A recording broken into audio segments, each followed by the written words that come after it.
Good morning. What's up, Catherine? What's up, CDP? I hope you all are doing well. What's up, Room Shaker? Well, we got a few things to talk about. What's up, Max Boogie? How are you doing? Behold the green and gold. I'm wearing my school colors today. They're having a special thing where you can wear your college colors because the Super Bowl is coming up. So that's what I'm doing. So I hope y'all are doing well. I heard there's a lot going on in these YouTube streets. Let me start off by saying that what I do here is a show. I do not plan to physically meet people and get physical and violent with people. Um, this is a show. I don't know you personally. This is for entertainment and entertainment purposes only. And so that's what I want to start off with. I think sometimes people forget about that. This is the show. That's number one. Um,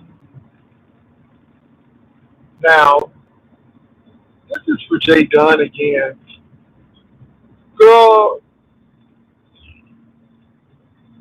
how limited it is on these YouTube B sector streets. Yes, even you are being viewed at this particular point.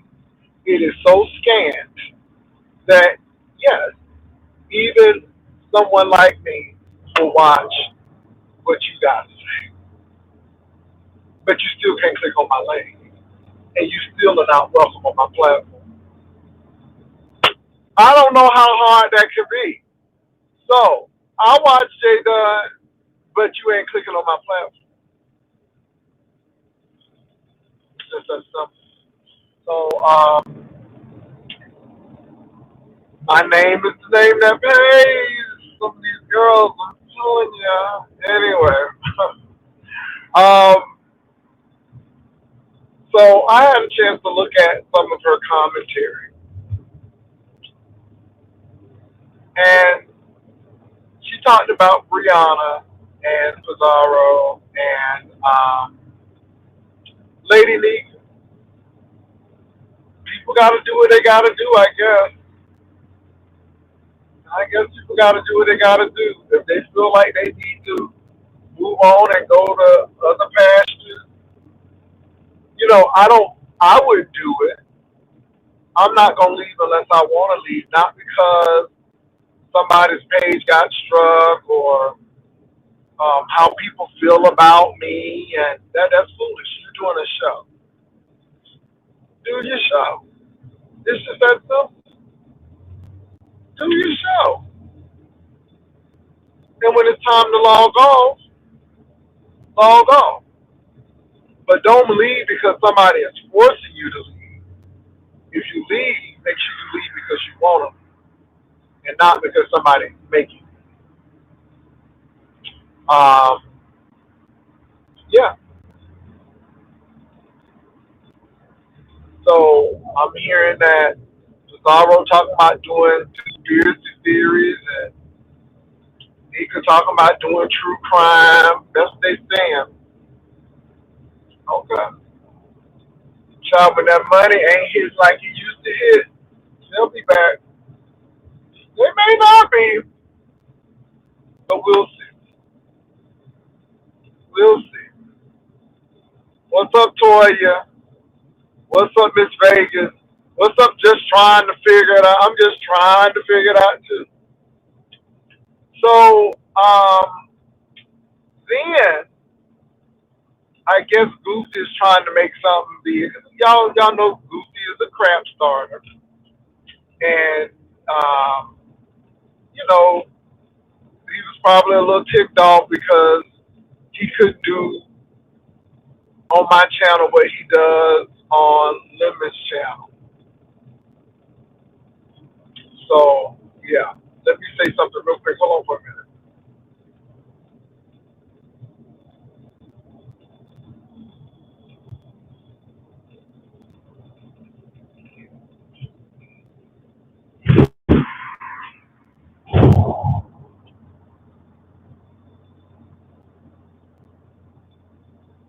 Okay, call the police, ho.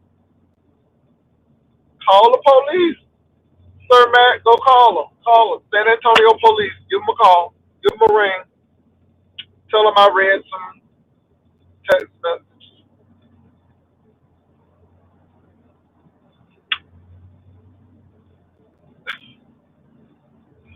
Tell them I read them. Tell them that Jay sent you. How they used to say, tell them that Esther sent you. Get ready to come on to that. So now I guess I'm supposed to be scared because people are going to be flagging and take down my page. Maybe they've been trying to take down my page. Baby, if the homophobes ain't trying to take it down, maybe it's the sensitive spirit people trying to take it down. Maybe they've been trying to take down my page for years.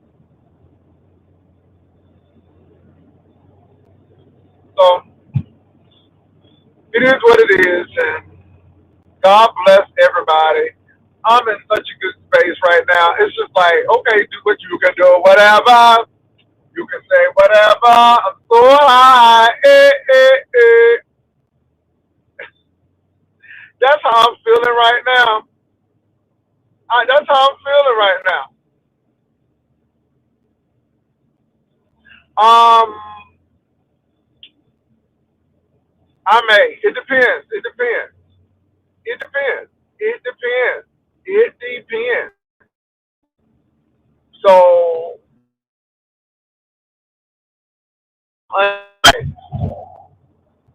all I'm going to say is I'm undecided right now.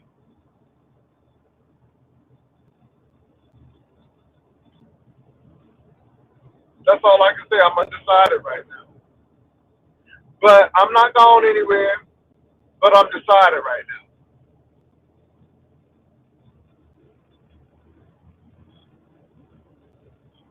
So anyway, but just enjoy what we have today. Touch me in the morning. Then just walk away.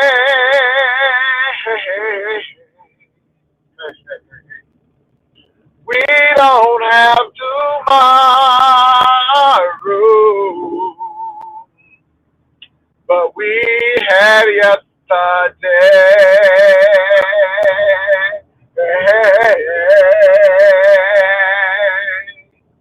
Hey, wasn't it me who said that nothing good's gonna last forever? And wasn't it me who said, let's just be glad for the time together? It must have been hard to tell you that you're giving all you had to give. I can understand your feelings that way. Everybody's got their life to live. Well, I can't say goodbye in a warm morning light.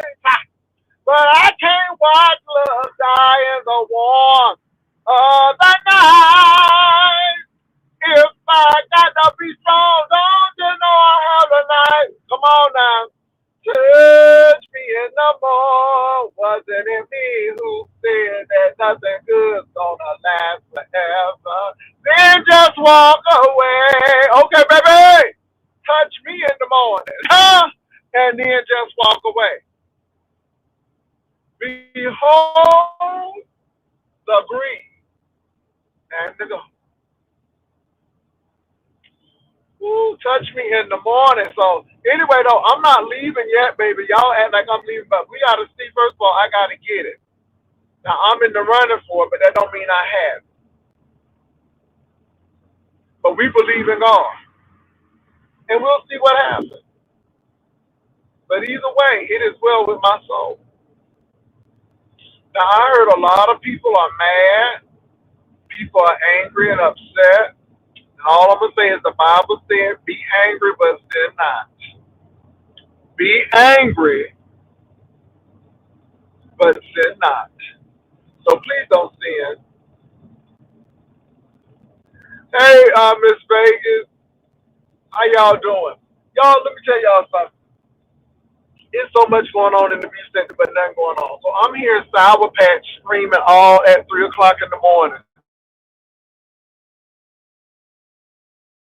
And I drank this, and I had to get up and pee. Baby, Sour Patch is going off on Lemon. Lemon can't catch no break. Lemon can't, nobody can catch no break. Okay? Lemon can't catch no break. So now you got Sour Patch all up on them. It's a lot going on. It's a lot going on in these YouTube streets.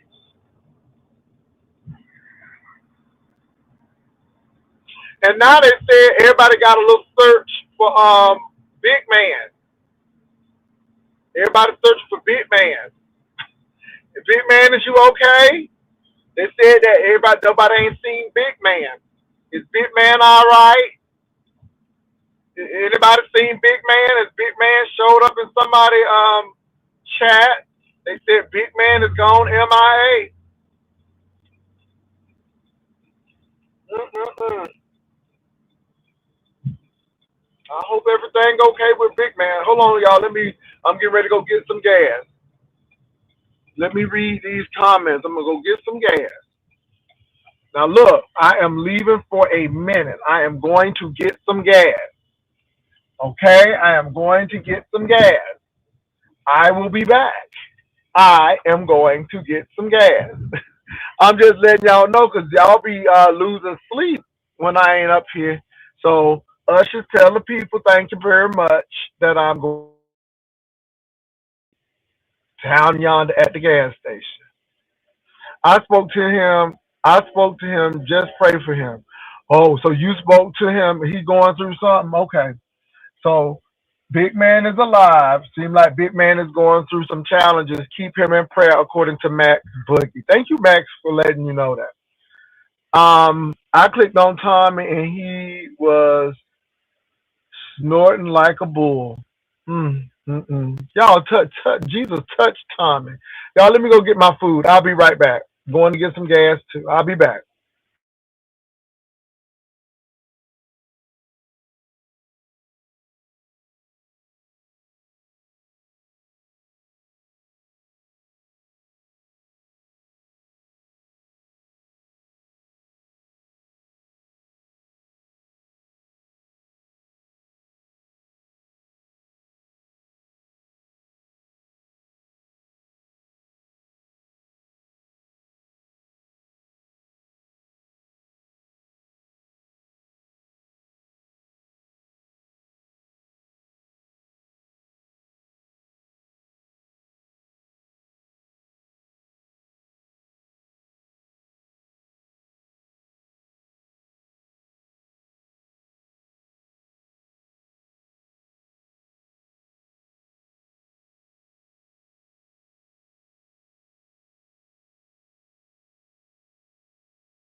Okay, let me see what y'all saying in here. I'm back. While my gas is being pumped.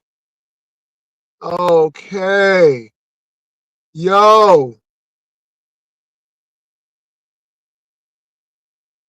Good times anytime you need a payment.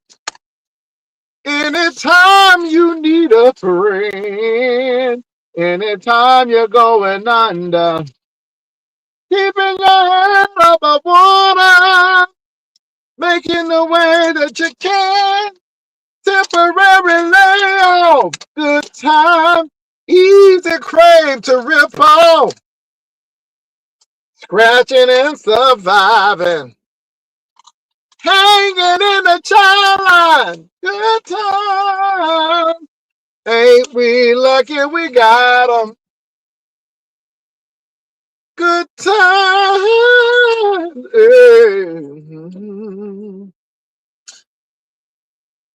I'm gonna do the Jeffersons.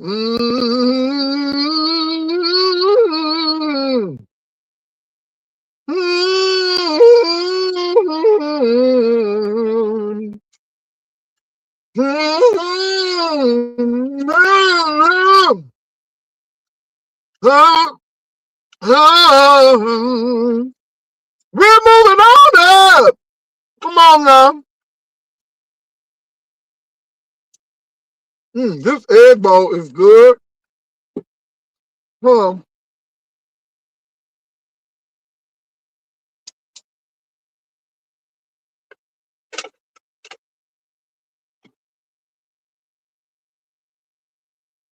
Woo. My God, today.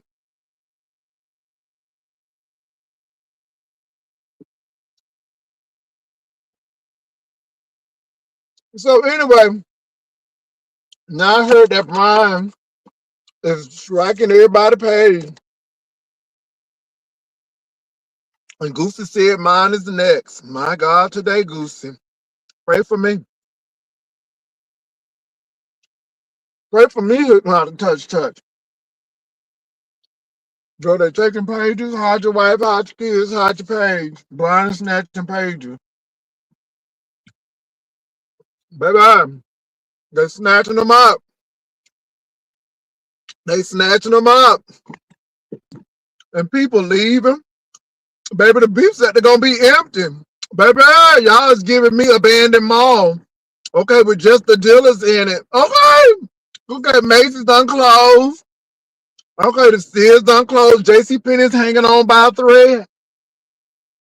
Baby, beef set is giving me abandoned Maltese. Okay. Okay, for the abandoned mall team. Okay. Girl, the barbershops is moving in. Girl, we got the barbershop, the 2.0s of the barbershops, girl, and some churches. Baby, you know your mall is dead when you have more barbershops and shoe stores and then a church move in, baby. Okay.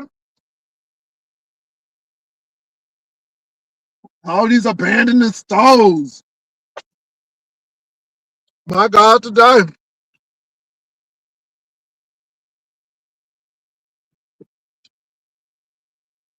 Ryan don't have nothing else better to do. Oh, he getting his degree. Girl, he getting his degree. I ain't mad at him. But y'all, can I say this? I'm not really moved. I'm just keeping I'm keeping my hand in the wine and chain, as the old people say. I'm leaning independent on Jesus. That's all. And if my channel is meant to be, it'll be here. If it ain't, it'll be gone. I'm just saying.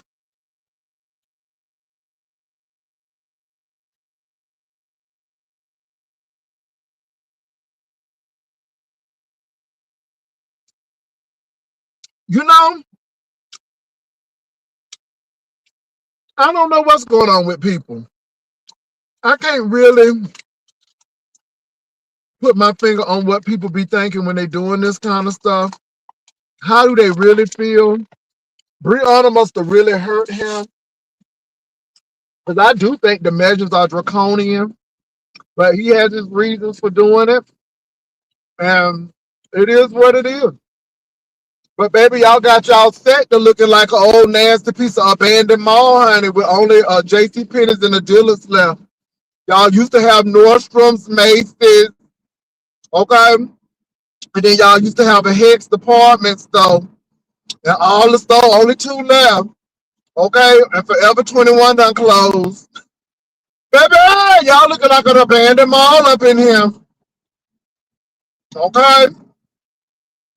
So while y'all striking everything and taking everybody out, you're killing your own sector. You know what I'm saying? And nobody ain't gonna be running to you. They'll find a new sector. Hello, somebody. I don't know why these girls think taking people out gonna draw everybody to them. No, no. People would rather leave because some people really don't like y'all. I'm just saying they don't like me either, but Journey, you gotta have variety. Okay? Y'all giving abandoned Maltese up in here. Baby, this coffee is wonderful. But so I don't know what Brian is doing. I don't know if Brian is striking people. Now Brian said he struck Brianna. Now I think Brian tried to strike Ness. Ness said try again. So I don't know what he's doing, but that's what he said. Then somebody done played Ness is crying over Nicole Tyler when Nicole took her wrench. Baby, that was a blast from the past. I seen Nicole Tyler. I turned her off, baby. She's talking about she ain't voting. Ho, you need to vote, but I'm gonna leave that alone. I'm telling you, it's the people. Y'all don't listen to these people. Some of these people crazy as cat pee.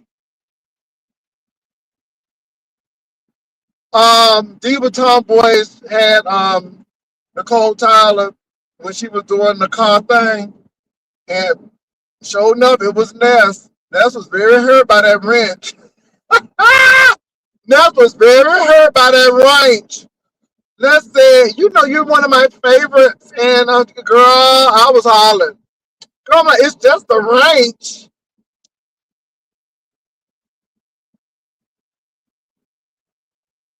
I'm like, Sugar Lump, it's just a range. Lord Jesus. But baby, these girls don't have no sense. They are batshit crazy. I hate to say it, batshit crazy. I don't know if it was the addictions. I don't know if it was the trauma. But baby, these girls is not well. And they need to go back and sit back on the couch.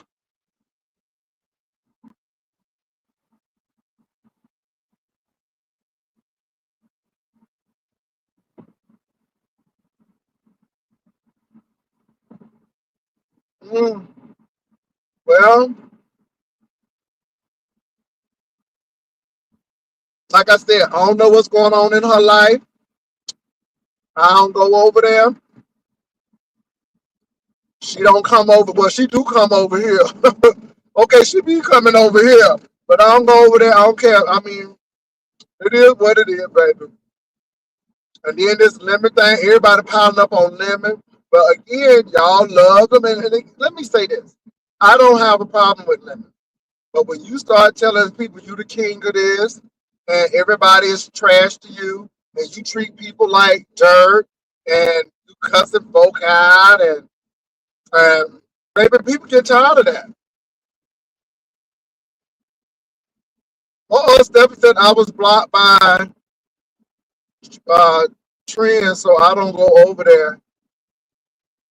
What? Okay.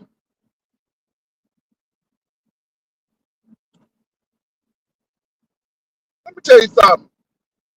How that song said, I ain't missing you at all since you've been gone away. I ain't missing you at all. Okay, that was a 1980s song.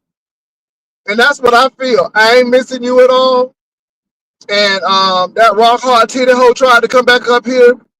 That Queen Tesla. I said, no, ma'am.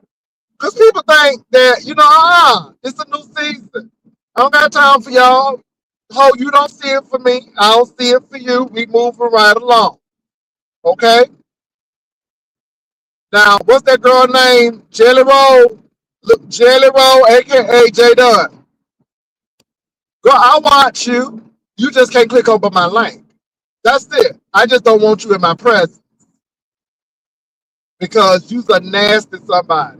And you don't have no emotional intelligence either. So I just don't deal with it. Baby, no, no, no.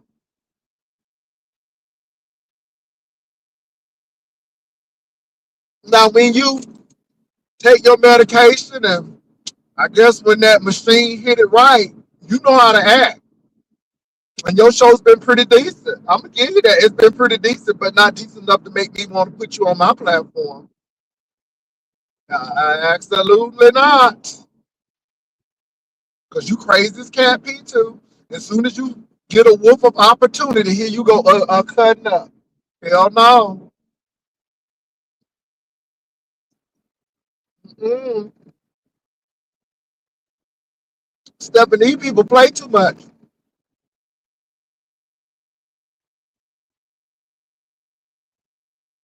And can I say this?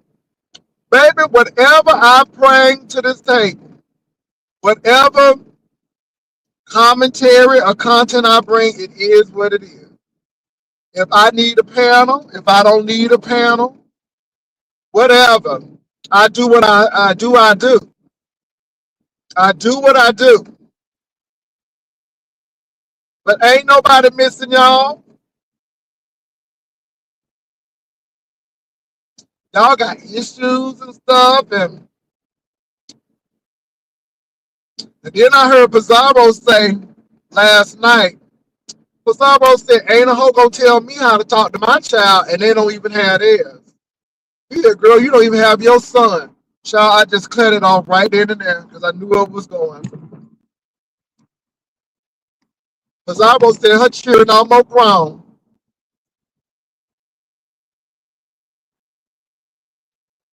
But I thought it was set up by High Goosey.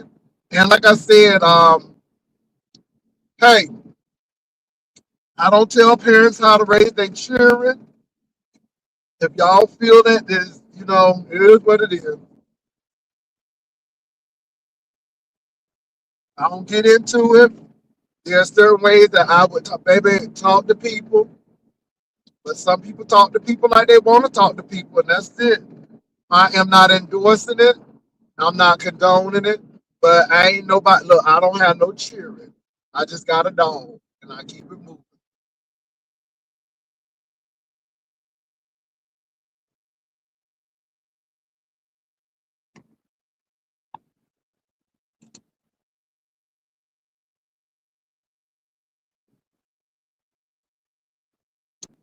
Yeah, let me tell you something. Some things I wouldn't do, but it is what it is.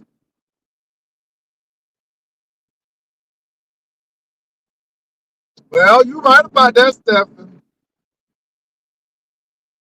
You take the good, you take the bad, you take them both, and now you have the facts of life. The facts of life, when the world never cease to believe in up to your dreams. And then you find out that the facts of life was all about you. It takes a lot to get it right when you're learning the facts of life.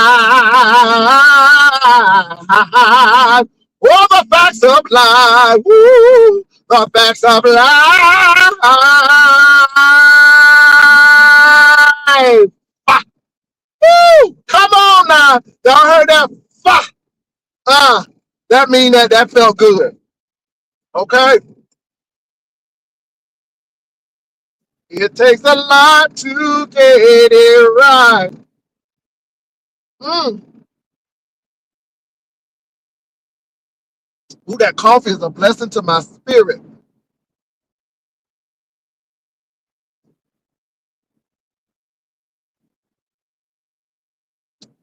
Anyway, y'all. Stefan.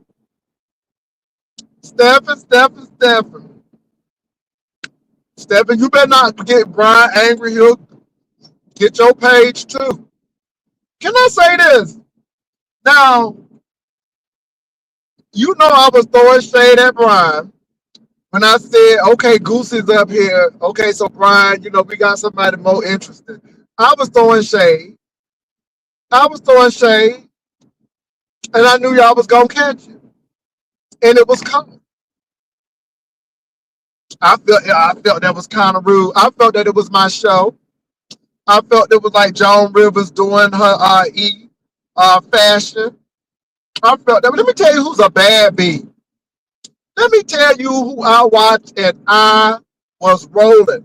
Baby, Miss Piggy do not be playing with the girls. Okay? Y'all, I watched Miss Piggy Shadiest moment, and Joan Rivers said, do you live in a house of straw, stone, or brick? And Miss Piggy said, baby, it's time to, she said, it's time to get out of elementary books. She said, it's time to increase your book knowledge. Baby, when I tell you Miss Piggy read down, Miss Piggy, she read Joan Rivers for Phil. She read Martha Stewart for Phil. Baby, Miss Piggy has to be a gay man. Because baby, the way she read, okay, the way Miss Piggy read, Miss Piggy didn't play with the girls. Miss Piggy was not playing with the girls. Miss Piggy was reading them hoes. Just like Madam. Now you know that man was gay who did Madam. Rest his soul, he ain't here no more. But baby, Madam was baby, she would read the girls down. Now Madam used to go after B. Arthur. Ooh, she used to go after B. Arthur on the Madam shows. Madam used to go after that B. Arthur. But baby, Miss Piggy and Joan Rivers, Miss Piggy and Martha Stewart, baby, Miss Piggy would read the girls down. I ain't lying. I sat there and watched the whole of Miss Piggy's shadiest moments. And Miss Piggy was shady. Miss Piggy was very shady. And let me tell you something, baby, she was real shady. Oh my God. Did you see that Pretty Purple Rain? And Miss Piggy would read the girls.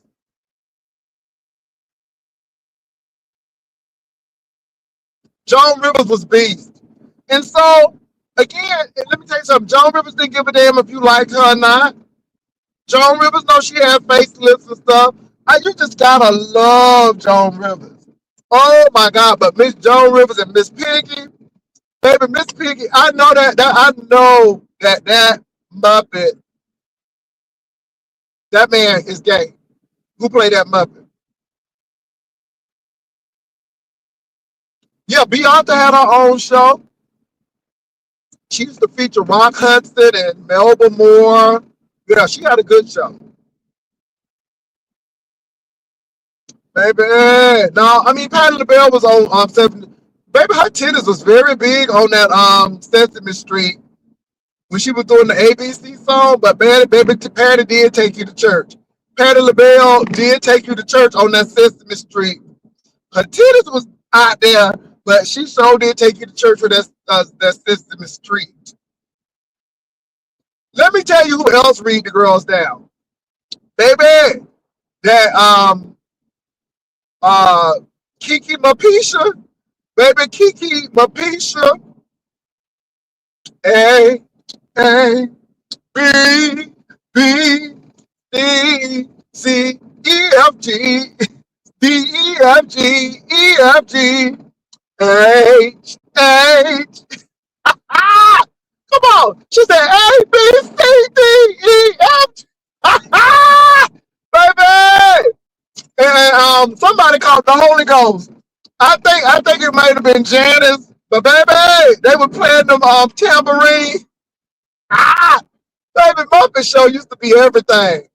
Um, but that Kiki Mapisha, baby, when I say she read Cherry the Bomb down, that Kiki Mapisha ain't nothing to play with either. Oh, that Kiki Mapisha, woo, that Kiki Mapisha ain't nothing to play with.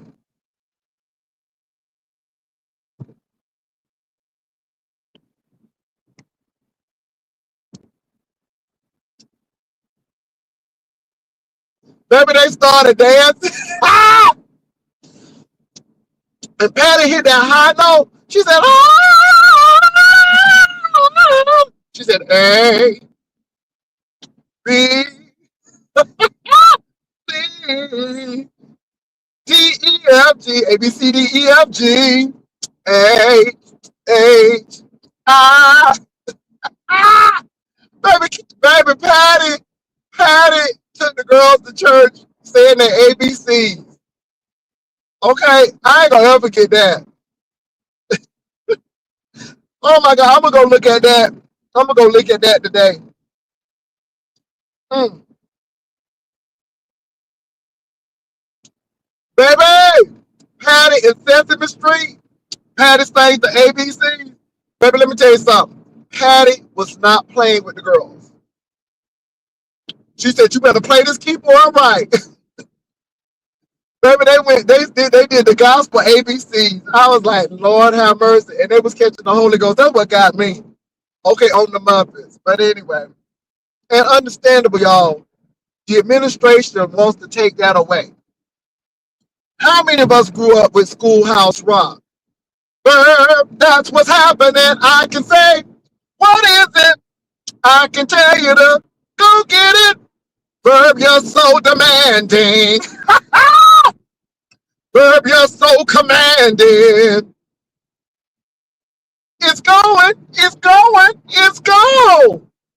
Verb to be, verb to love. Baby, Donny Hathaway sung the hell out of Verb. That's what's happening. Okay, y'all ain't know?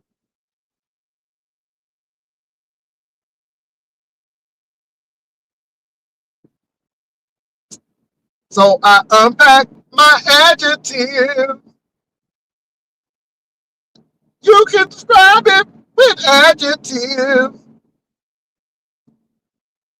We stumbled into a bear. It was a hairy bear. It was a scary bear. Come on. Boys get taller. Wait, girls get taller. And boys get smaller. So one is the smallest and one is the tallest of all. Come on. Because I unpack with adjectives. You can describe it with adjectives. Come on now. Conjunction, junction, what's your function? Come on.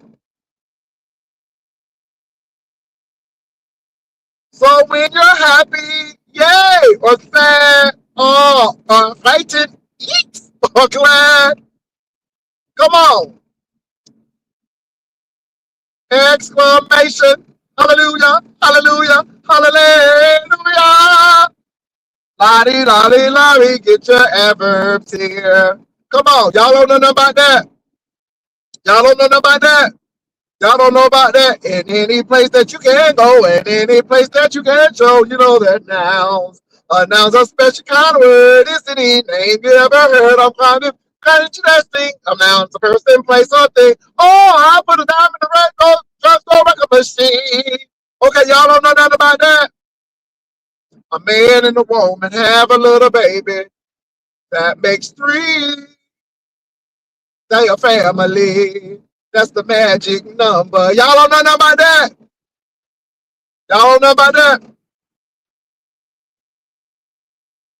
I'm just a bill, and I'm only a bill, and I'm sitting here on Capitol Hill. Come on. Oh, I hope and I pray that you will, but you dare, I am still just a bill. Ah, y'all ain't ready. Y'all ain't ready. Y'all ain't ready. Y'all ain't ready for that Schoolhouse Rock. Mm-mm, mm-mm, mm.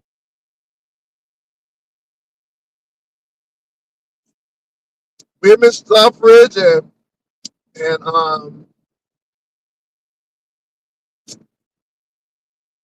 revolution, baby. So anyway, y'all, I'm saying all of that, but Miss Piggy did read the girls down. That's all I'm gonna say on that. But let me say this, y'all. See, this is what we do over here. We can go to beef sector stuff, to old nostalgic stuff, because we ain't stuck over here. We ain't stuck over here. It is Black History Month. It is Black History Month.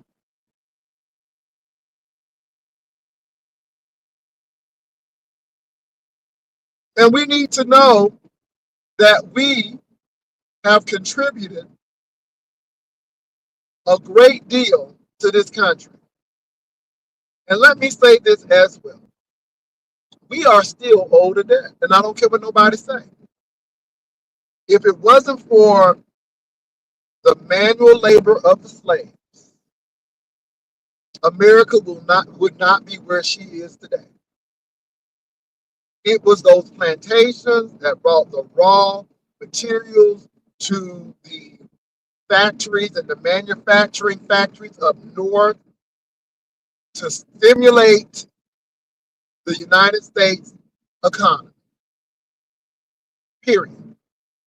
If it weren't for slaves, Harvard, Yale, Georgetown University, Sweetbriar College in Virginia, they wouldn't even be in existence. If it weren't for the slaves, Wells Fargo and Bank of America wouldn't even be in existence.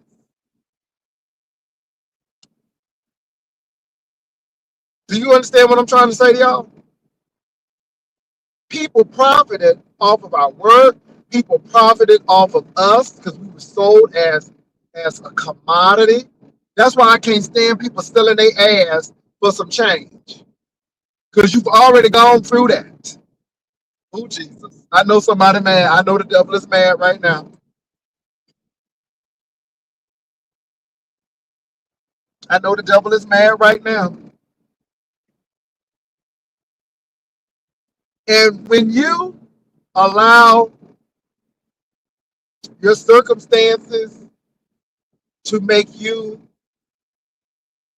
vulnerable and susceptible to trafficking and all of that stuff, you right back into slavery.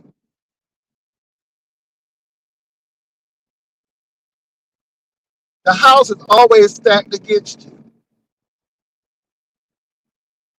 I'm just saying. Let me tell you what is a miracle to me. When I get at the QT a person who can pass the drug test and don't have any convictions.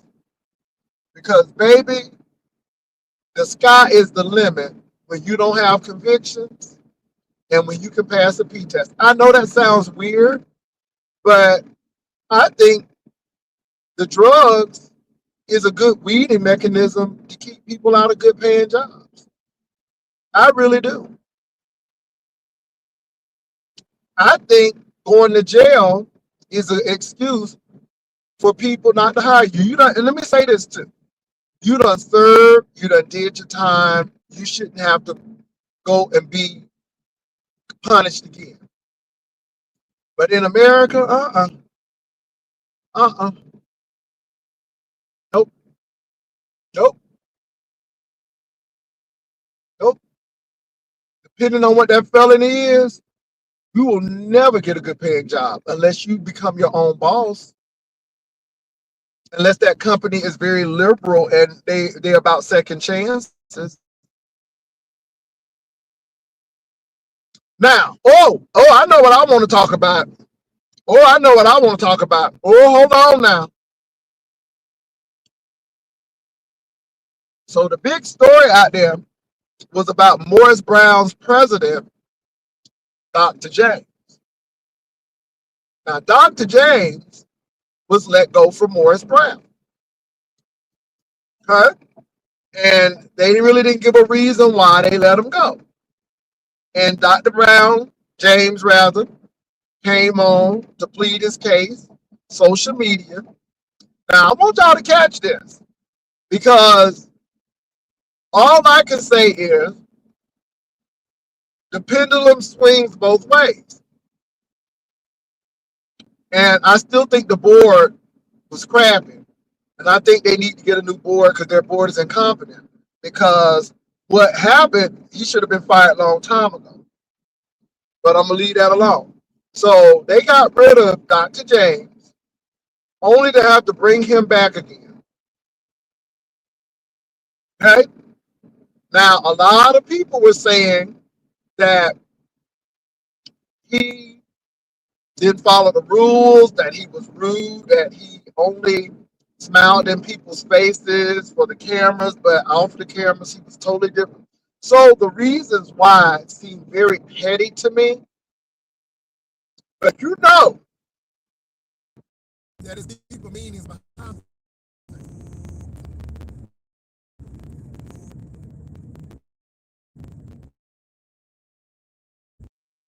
To find out that during an interview that this man was interviewing a female and he asked her, I don't know how this came up. I don't know how this came up. But he said, do you think you can handle this dick? Baby, I don't know how that come up in the interview. I don't know if that was part of the job description. Baby, I don't know. Now, I don't know if the lady was hired or not. But baby, it was given a lot of quid pro quo. And I think she was going to be an assistant to the president. Mm-hmm. And and it was a recording that came out. Now it was 7 years ago, but I think it's going to be enough to get him out of it. Because yeah, I think it's going to be enough to get him out of there. Can you handle this, D?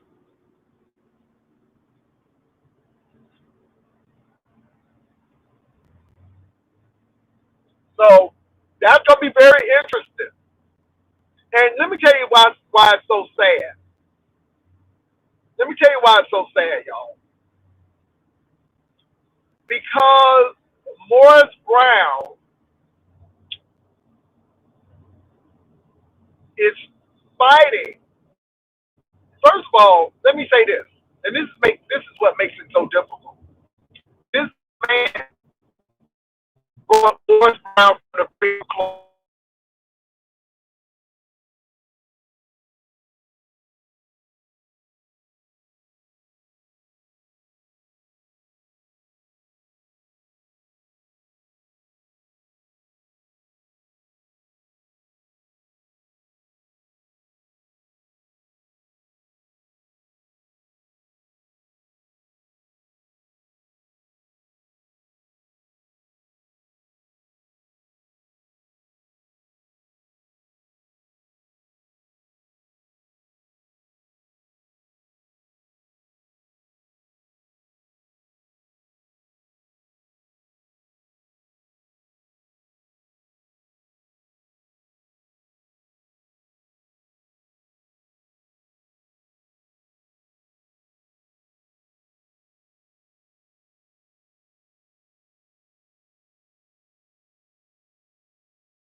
I am so sorry, you all. I'm gonna tell you what. There is a lot of construction, and it seems like when I pass a construction area, that the internet gets a little janky, a little wonky. But as I was saying, you all, um, so Morris Brown right now has TRACS accreditation, and TRACS is a low tier religious um, accreditation. You have ATS, which is the highest you can get. Then you have, I think, ABHE, and then you have TRACS. TRACS is recognized by the Department of Education, and that was controversy when they even got that. Track schools, for the most part, they're not the best, but it helped Morris Brown to be able to get federal financial aid, which the school needs to pay its bills. It's almost like hospitals and Medicaid. You know what I'm saying? Without Medicaid, a lot of these hospitals close. Without financial aid and federal financial aid, a lot of these schools close. So that's where Morris Brown is right now. So for the mere fact that James was able to do that, that was good. But they really need to get SACS accreditation, which is the Southern Association of Colleges and Schools. That's where they got kicked out. That's the regional accreditor that they need. Because a lot of universities don't have to accept national credits. Regional credits, yes. And a lot of people get mixed up with regional and national. Some people think, oh, national, that means it's good. No, national means that when you think about national accreditation, you're thinking about, I'm getting ready to go to work. I'm getting ready to get this degree and go straight to work. I'm not thinking about transferring to any other school or anything. I'm going straight to work. A lot of nursing schools are nationally accredited because their accreditors work both with regional and national schools. Because you got programmatic accreditors, and programmatic accreditors accredit specific programs. So, like nursing has a specific accreditor. The schools of business have specific accreditors.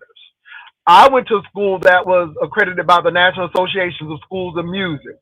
So there are programmatic accreditors. That means they accredit a program. So you want to make sure that if you go to school for social work, that your school is accredited or affiliated with that organization that endorses your university. So that's how a lot of people get away with it. But then when people want to go to nursing school and maybe get a BSN or MSN, they can't go to a Florida State. So what they'll have to do is go to Strayer or a school that is for profit and get their nursing degree. Now, what it does is limit your options. Strayer is smart. They're smart. They're smart. They're like, okay, we'll take that, because they know that they're the only other option, because a lot of the brick and mortar state and some private schools that are not for profit are not going to take those credits. They don't have to. And it's about maintaining the integrity of their programs, or they feel that these students are not prepared. So Strayer and some schools like that, maybe Walden or Capella, they're willing to take that risk because they know that they're going to make money off those students. So Morris Brown is accredited by TRACS, which is transnational something, but not SACS, which is Southern Association of Colleges and Schools. So to say all of that, Dr. James, you let your desires get in the way of really running your school. And this is why I'm surprised. So Dr. James came out of Strayer University. He was a campus dean like myself, and his campus was in Georgia. And we know that people got fired because of indiscretion. When you are a dean, when you are a professor, you can't have relations with students. You can't, it's very dicey. And for the mere fact that you were willing to hire somebody who you said that you think you can handle this that's crazy work. And baby, sex will always be the downfall of some of these men. When I was working at Delta, now an older black woman pulled me aside. I'm gonna drop the link. I'm gonna drop the link after this. I'm gonna drop the link right after this. She said, "Baby, don't mess with their money and don't mess with their white women." I was like, "What? You don't have to worry about the white women. First of all, you don't have to worry about no women." But I'm just like, "What?" But I have seen so many people walked out of Delta because of that. I've seen a lot of people walked out of Strayer because of that. Baby, we got to be careful. You don't want to give anybody any reason to let you go. And that's a quick reason to get let go. Let me tell y'all something. On my job, I don't hug nobody. I don't, baby, in my office, I purposely have windows so people can see in because nobody ain't gonna ever say that I touched them. Now everybody can see. Now, you may not be able to hear, but you can see.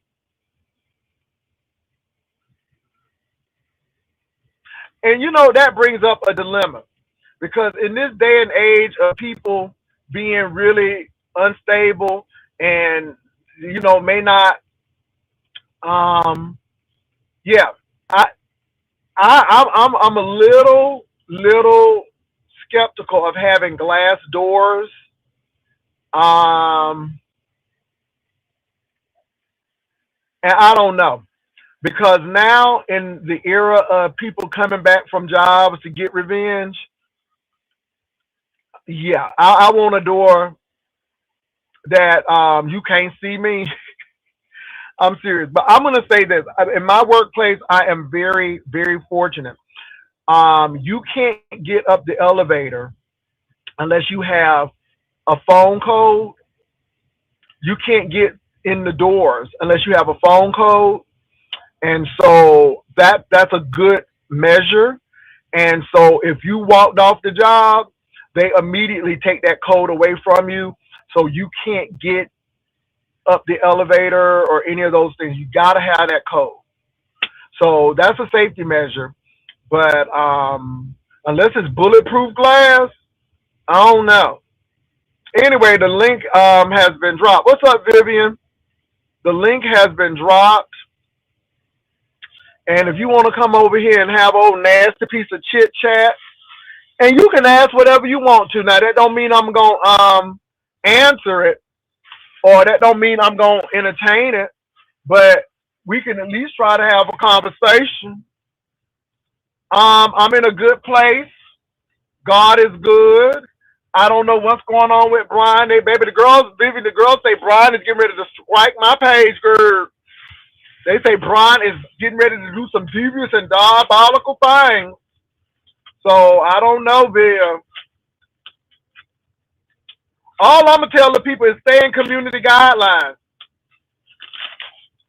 Girl, do y'all know they've been trying to strike my page for years? For years, baby. They don't want Florida red on. They don't want Florida red on. Let me let Vivian up. Baby, they don't like Florida red. Now ain't it funny? Ain't it funny that one minute you ain't red, but then the next minute they said that Ness, according to somebody came over here, said that I'm bleaching, girl. Bleaching, girl. I don't do no bleach. This is natural. Um, and I guess what's going on is that this is exposed to the sun, but this is covered, and so it is what it is. But one minute I'm dark, the next minute now I'm near white. Baby, these girls can't even settle on a color. They can't even settle on a color, baby. They say I'm zebra.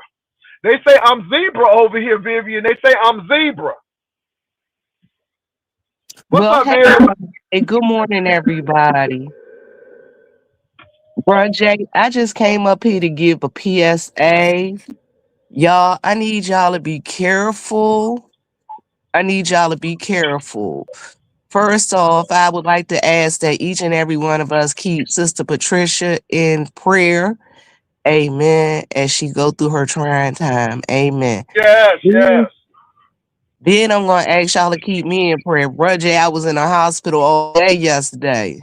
What? Yes, I've been down for the count all week. What? Yes, You sound like you got bronchitis. I got the flu. Oh my God.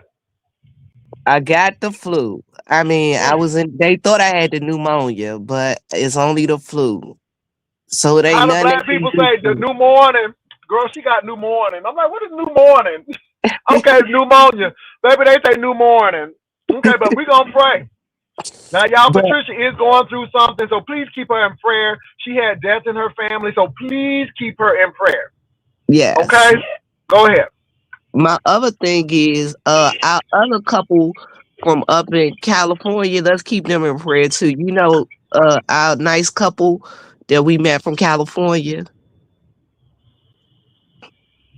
on the trip. Yes. Yes. Hmm. Let's keep them in prayer too. Okay. Cause you Okay, know because she done had a they couple of just health scares. yeah they just emailed me and so yeah, you know, my God. Yeah, but with y'all, I'm gonna tell y'all, please be careful out here with this flu. Make sure y'all keep y'all some lemon, ginger, honey, tea in the house. Make sure y'all keep y'all some water in the house. Make Get sure you some keep fisherman some friends. Get some fisherman's friends. It will open you up. That fisherman's fisherman's friend. Okay. friend, it's gonna open you up, baby. Go ahead, Viv. And I'm gonna tell you, Jay, this thing, when I tell you that it had me out on my ass for the last couple of days. The only reason I went to the hospital yesterday because my chest was hurting so bad, I thought I was going to die. And my Wow. father They finally said and came they to said take it's me a to the different. hospital. They said it's a different strain too. And And this y'all is be the careful. thing. Yeah. Oh, the thing is, Go I ahead. didn't know when they give you the COVID and flu at the same time. It's the same test. Yeah. It Be was careful out ridiculous. there. Be careful. Also, to make sure your children are vaccinated for the measles. Baby, don't be believing what this man say. Do you know we have a lot of kids leaving out of here because of measles? And this should have been eradicated long time ago. You So right make sure about your that. children got the measles shot because now they moved to Florida. It was in Texas and now they moved to Florida. And all of the kids, let me tell you something, all the kids who are being unalived from flu and measles are unvaccinated. That's the truth. So be very careful with that, you all. And I this had the my RSV, I had my flu, and my COVID shot. and this is the funny part. I just went to the doctor like 2 weeks ago. And I asked the Mm. doctor, I said, do I need my flu shot? She said, nope, it ain't time for your flu shot. I be Uh-uh. damned if my nephew didn't give me the flu came Sunday. Me and him was together Sunday. He said, Auntie, I'm sick. And we was just sitting in the car together. But you in close proximity, so he can breathe and you can catch it. You just Well, that I close did. to him. I Mm. did. I caught it. And I feel so bad because hell, he didn't gave it to they didn't gave it to everybody in their house. Well, Everybody in the house. So you want to make sure that you stay away from your father, or at least be masked up so he don't catch you. Well, I was masked up yesterday because he had to take me to the hospital, but I'm gonna be watching him carefully for the next couple of weeks to make sure My, he my, okay. my. But I'm telling you, it beat this thing and beat the hell out of me. But this the funny part. So I go in there and tell him my chest hurt. You know what they told me? What? That my coughing strained my muscles. What? I just started coughing yesterday. That's a lot of coughing. Strain muscles. So I'm just gonna tell y'all that y'all be careful out there. Make sure that y'all are doing whatever y'all can do to make sure that y'all feel better and take care of yourself. And if you can mask up in public, because you don't know what these people got, and you don't know who carriers and who givers. Yep. And let me say this, you all. With this, Sorry. I'm just playing Vivian. I'm playing Vivian, girl. Let me start coughing. With this administration, you don't know. We could really have a lot of people leaving out of here. I don't think that they are honest and transparent enough to let people know. I think we can have a whole epidemic and they wouldn't let nobody know. Because I don't think they want bad news to flow out. I'm serious. I think they suppress bad news. I really do. So I don't trust this administration as far as I can throw them. And that's the honest God truth. So yeah. Y'all look, this is what I'm rocking today. So I'm rocking this bag today. So yes, I got my stuff in the bag today. And I'm rocking my green and gold.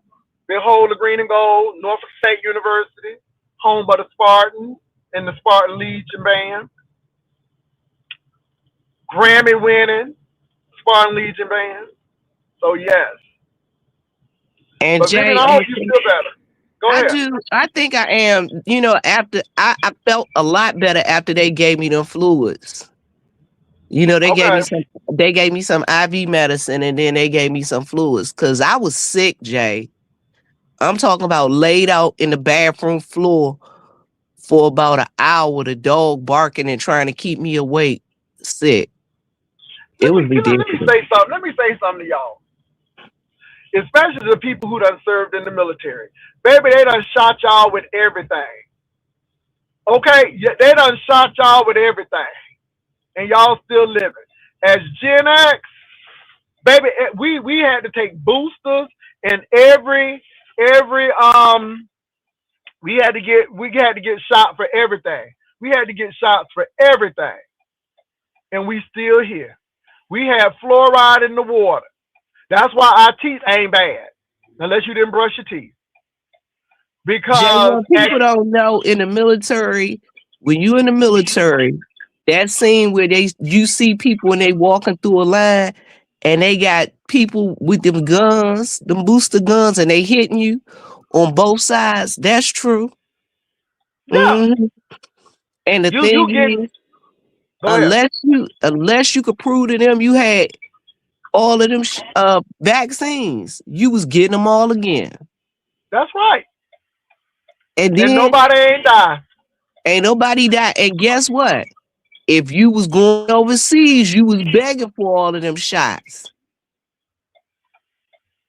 Malaria. You see what Catherine said? Yeah. Yeah, I had to take a malaria pill before I went to Africa. I mean, I had to take all of that stuff before I went to Africa. And when you go to the Middle East, it's a whole lot of stuff. I mean, listen, they had this thing called a globin. I think that's what they called it, the globin. I used to see grown men scoot down the hallway on their butt because that thing be so thick and they have to go in because you couldn't put it nowhere except in that in that butt. In them cheeks. And you see them guys, they be running down the hallway and they be scrambling and and scratching and hurt because because it was so thick. So God knows what was in that. Mm-hmm. And that's what But they yes, was giving the folks that was going to the Middle East. So yep. play with it if you Okay. want to. Yeah. I'm just saying, you all. Yeah. Yeah. And I'm not saying that medical science knows everything, but y'all got to realize that these people's work is scrutinized. I mean, you don't get. I mean, they are so strict with certain things. This is why I say do red light therapy. Make sure you do it as directed. But red light therapy works. Dermatologists, they've done scientific proof to say, hey, it works for skin and all of that stuff. Blue light works for acne, but it has been scientifically proven. But it had to go through a lot of tests, and a lot of people scrutinized it. So when these medicines and stuff are coming out, um, they have to go before the board, and it has to be proven. And You can't make no claim unless it's been approved by a board of peers, and they don't know who you are. They just take it and look at it and look through your work, and then they do the calculations and stuff as well. And if it's found to be true, then they'll go with it. If not, yeah, but it's going to be a lot of people who are going and to Jay, stamp your word. Go ahead. I don't trust the. Okay, if I'm going to say be serious, I ain't gonna trust the government, especially this government, with nothing anyway. Cause think about it, they done did so many damn experiments on us as black people, Hmm. and put us in so many weird ass precarious positions, and didn't even tell us that they was experimenting on us. They have, but my thing is, you gotta weigh out the pros and the cons No, but because that's what I'm before. saying. So if they if they tell me not to take if they tell me syphilis on the rise and don't take the syphilis vaccine, I'd be like, oh hell no, I'm going to get a syphilis vaccine because you know what? I remember they gave all them guys syphilis and tried to kill them. Yeah, You they've get done what a I'm lot of saying? experiments. They have, and this is why you have to look at it. But I know that people weren't getting the COVID shots because of that main reason. And I'm like, look, when I see medical doctors in line and nurses in line to get COVID, and these are scientific, logical, rational thinking people, then I'm like, this must be serious.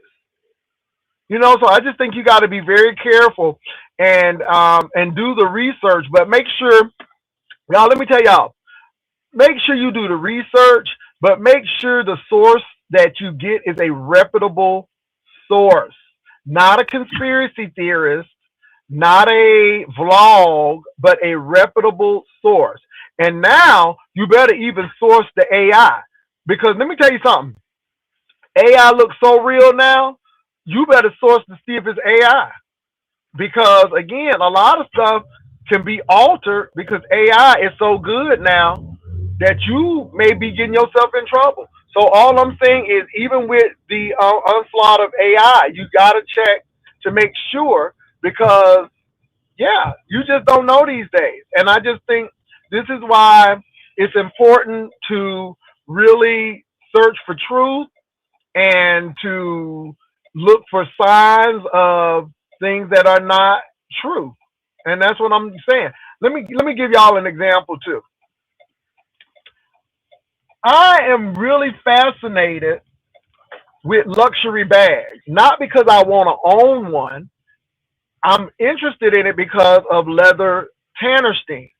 He is a guy who tells you what quality bags are. He looks at the leather, he looks at the hardware, and the hardware is really critical, meaning that, is it made of brass? Is it made of stainless steel? Because he said that, that's going to be the quality. He's looking at, the stitching. Is the stitching good? And da da da. He looks at all of that stuff, right? And it's really funny because the new bag that is right. I think it's a rival to Louis Vuitton is the Goyard bag. And the Goyard bag is really interesting because it has this triangular shape, and it's you know it's it's mark is the symbol, not the letters.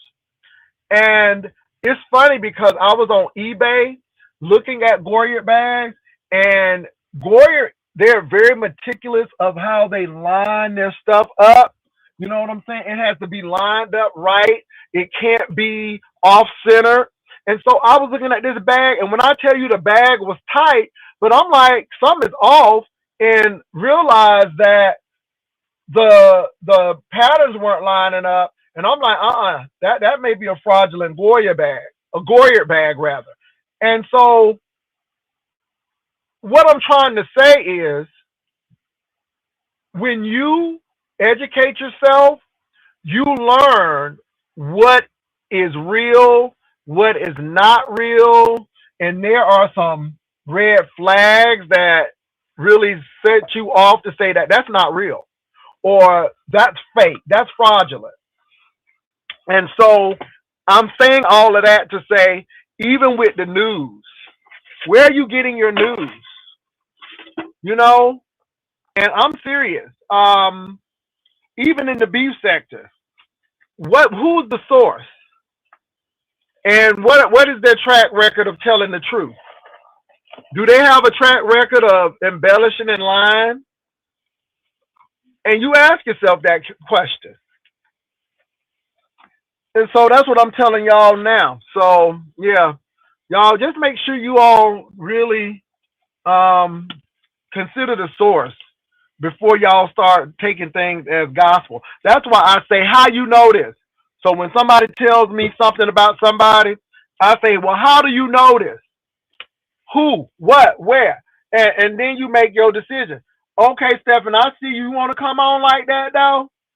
Is that a bonnet on your head? I know that ain't no bonnet. Oh, okay. I just want to make sure, huh? Because I know Lemon got a do-rag. Ooh, okay, okay. This is a turban. Oh, it's a Oh, it's a turban. So you Arabic now. Okay. You Arabic now. Okay. You know, no, I wouldn't. The bonnets wouldn't. That's not for me though. But no, hey, Stephen. What's it's up? Them dreads, though. It's them dreads. It's them locks. They don't call them dreads anymore. That's okay. They locks. It's not politically correct to say dreads anymore. Okay, they locks. It's a negative connotation, so it's locks. Yeah. Okay, yeah, educate me. I thought you already knew my hair was locked. Cause you from Pennsylvania. I don't be looking at you like that. That's Lemon. I don't be looking at you in that manner. That be Lemon. That don't be me. I don't be all up in your face and stuff like that. I don't be all up in your face like that. He'd be really into it. That's shit's great. So what's going on, Stephen? Vivian, I'm sorry to hear that that you're not feeling well. I hope you feel better soon. Oh, Vivian might be knocked out sleep. But I'll relay the message to her, Stephen. Okay. But what were you guys talking about? You were saying something about with the healthcare, but that is something that is important in regards to especially like our community, because they have such a tendency to lie to us. I know that they said like when my dad was going through his whole cancer situation, they said he was cancer free, and then another doctor said a week later that he still had cancer. So it's like, which is it? So you get like so much runaround with, some of these doctors, you don't know what to believe. So, and this is why your health insurance is very important. This is, again, let's go back to education. When you have a damn good career, usually your insurance, not always, but usually you have damn good insurance. Mm-hmm. And when you have damn good insurance, then you can go to good hospitals, and you can go to the Mayo Clinics and the MD Andersons and the Brigham and Children's and those type Lennox in New York. I can name some really good hospitals.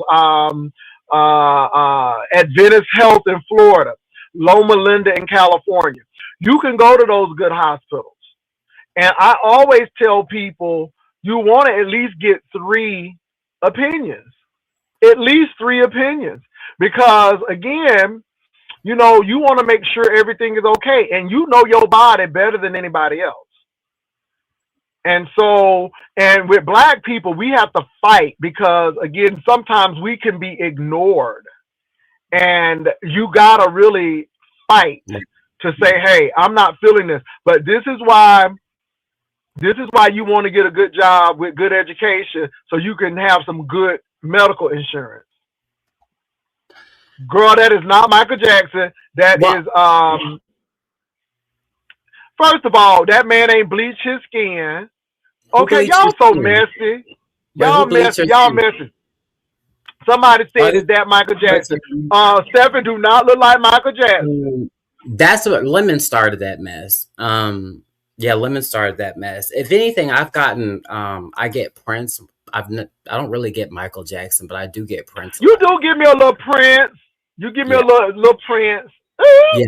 I don't get Michael When Jackson. doves cry, baby, you giving me doves cry. All you need to do is get a little nasty bouffant and a little old nasty piece of ruffle right there. You would look like the Prince in the Revolution. Yes, you would. My favorite color is purple though, so I'm always I'm close to getting there. I'm in the same lane a little bit, so that's my favorite color. You You do know. look like Prince. You do look like Prince. You do. You do. Um, You do. yeah, yeah, Go but ahead. at first I thought it was like an insult, but then I just like, well, I like Prince. I was like, there ain't nothing bad about Prince, and I don't think there's nothing bad about Michael Jackson either. Michael Jackson wasn't a bad looking man when he was black. When he was black, ain't that the truth? Yeah, he wasn't a bad looking man. Baby, when he was black. When he was black. But baby, when he started, you know. But anyway. Yeah. But they said that he had this skin vitiligo, and hmm it come to find out that he didn't really have that. Like I was seeing something watching something where they said that he didn't even really have that. Like I he didn't was believe it. We knew he had that nose and all of that stuff. I didn't believe it. I didn't believe it because none of right, his brothers had it. right, and then also not only that, he didn't even want to have black children. So Ain't that yeah, something? and he left all that money, like what's this, like $1 billion to three white children. Like that would none of that was there's a new expression called the Diana Ross effect. Have you heard of that? Uh-uh. So basically it's these famous black people, like pretty much celebrities, who made a career for themselves, were successful, and their lineage gets less black as it goes down. Like, so Diana hmm Ross likes to do family portraits every year. So all her grandchildren they all look white. Like, there's no presence of any black in any of her grandchildren. So it's Oh, called the that's Diana interesting. Ross effect. Like, there's Diana Ross that's like that. It's Michael Jackson. There's a bunch of them that are like that. They call it the Diana Ross effect. And I was thinking about that. I was like, that is really interesting. Like these, some of these bigger, old school celebrities have really watered down their blackness by, you know, by marrying out, and And they the never. sad part about it, It is what it and is. the sad part about it is, I look at Diana Ross, I look at Bill Cosby, I look at Nat King Cole, and the old guard black elite never accepted them. Black old guard elite, they do not respect athletes. They do not respect entertainers at all. And the reason why Diana Ross, Bill Cosby couldn't be in the black elite because they grew up in public housing. And so the black elite, even though you got that money and you may have more money than they have, they don't respect you because you didn't get it honest. And they look at that. They look at, and most of the black elite, their family were slaves, and again, they got money from the master, which is sad because the same thing you're talking about with Diana Ross, they did, and they still do.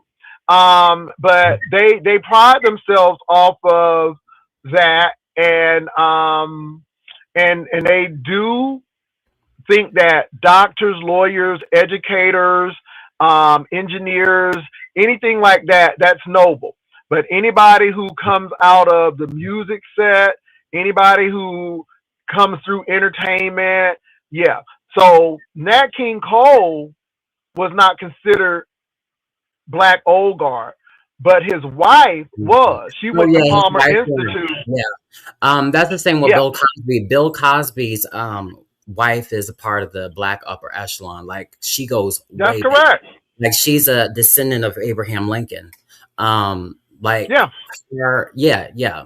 Because Abraham Lincoln's mother's last name was Hanks, and that's what Bill Cosby's wife's maiden name is Hanks, Camille Hanks. And I think that's how he got Hmm. out of a lot of that mess that he was involved with when he got carted off to jail, was because of some of her connections. Yeah, yeah. Dave Chappelle is part of the elite.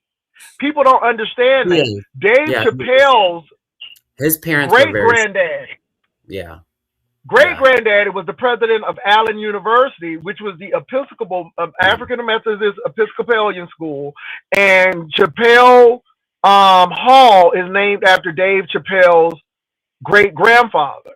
Dave Chappelle's dad was a professor at Antioch College, Yeah. and where Coretta Scott King went. And Dave Chappelle's mom was a dean at Wright State University in Dayton, Ohio. That's why he lives in Yellow Springs, which is close to Dayton. So Yeah, he Dave is. may act like that, but he's part of the elite as well. Go ahead. But another thing is that a lot of people that are a part of it, they don't be flexing about it either. You know what I'm They saying? don't. They try to get away They're from silent. it, if Yeah, they're anything, silent or they about it. try to really tamp it down. Lay it You down. know, it's just like I shake my head when I see these people with these Louis Vuitton bags, and I'm like, you are a walking billboard for that company. But Oh, what people I don't hate that. understand is I hate that that. is exactly for Tacky. middle class and poor people, It is because made the wealthy people, because they know that they're gonna want to flaunt it and flex it off, and you are a walking billboard for it. Exactly. yeah, Like and the wealthy people don't want it. Now they'll get Louis Vuitton, but they're not going to get Louis Vuitton with the LV. It'll be all over it. somewhere Yeah. that they can't see. More inconspicuous. Yeah. Correct. Mhm. Correct. So I just think that you got to look at these things. Now let me say something to you all. See, this is where we get in the problem, and this is where I am torn. I do think black people need to advance themselves with education. I really do think that. But we cannot think that we're better than where we have been, because all of us came over, unless you were indentured servant, all of us came over on that boat. And if you were a person of color, for the most part, unless you came in as an indentured servant, you were slaves. And I just think that we have to uplift each other. I don't think I'm better than anybody, but as a person who came from modest wealth, I'm not going to even say low wealth. My dad was a trucker. The only reason why we stayed in the neighborhood is because my mom felt connected to the people in the neighborhood. And so she didn't want to disrupt that, and we had to start doing something different, because again, when you move in those predominantly white neighborhoods, baby, that's a whole nother can of worms. That's a whole nother Oh challenge yeah, right there. definitely. Yeah, definitely. Yeah, And it ain't. so we didn't, yeah. Mm, So it's let me tell you what, my church, I could walk to my church. So everything that I needed was in my neighborhood. Whereas if I moved to the other neighborhood, that would be a long drive to church. It would be, and again, even though my neighborhood was deemed as the hood, my mm, mama knew everybody. My daddy knew everybody. So no matter where I went, there was somebody who could call my mama, or there was somebody who would come out their house and say, "Oh, come here," and I would have sense enough to go. Because one thing is, we respected our elders who we knew, And like, and I'm gonna give you an example. When I taught in elementary school and when I taught in high school, I looked after people's kids that I went to school with because I had a relationship with their mama or their daddy. And it was to the point where I could call and say, hey, your boy acting up. You need to check him. Right. I can make that phone call. And the daddy would be like, I want you to pull him aside. And I want you to have a stern talking to him. And then I'm going to get him when he can't come home. What my family did to me is what I did for them. And see, we didn't have that situation where you can't talk to my child. But we knew that it was for the betterment of the people. You see what I'm saying? It was for the betterment of the people. Yeah. I didn't want your child to get in trouble. I didn't want your child to go to jail. So I'm going to give you some forewarning, and then I'm going to pull your child aside. Now, I had to talk to somebody's child, and the mama came up, and everybody was kind of nervous. She said, I thought that was you. And, baby, we had a conversation. And it was like, I'm glad it was you because I trust you with my child because we got a relationship. And I know if anybody going to look out for my kid, it's going to be you. And see, this is what we're missing in education.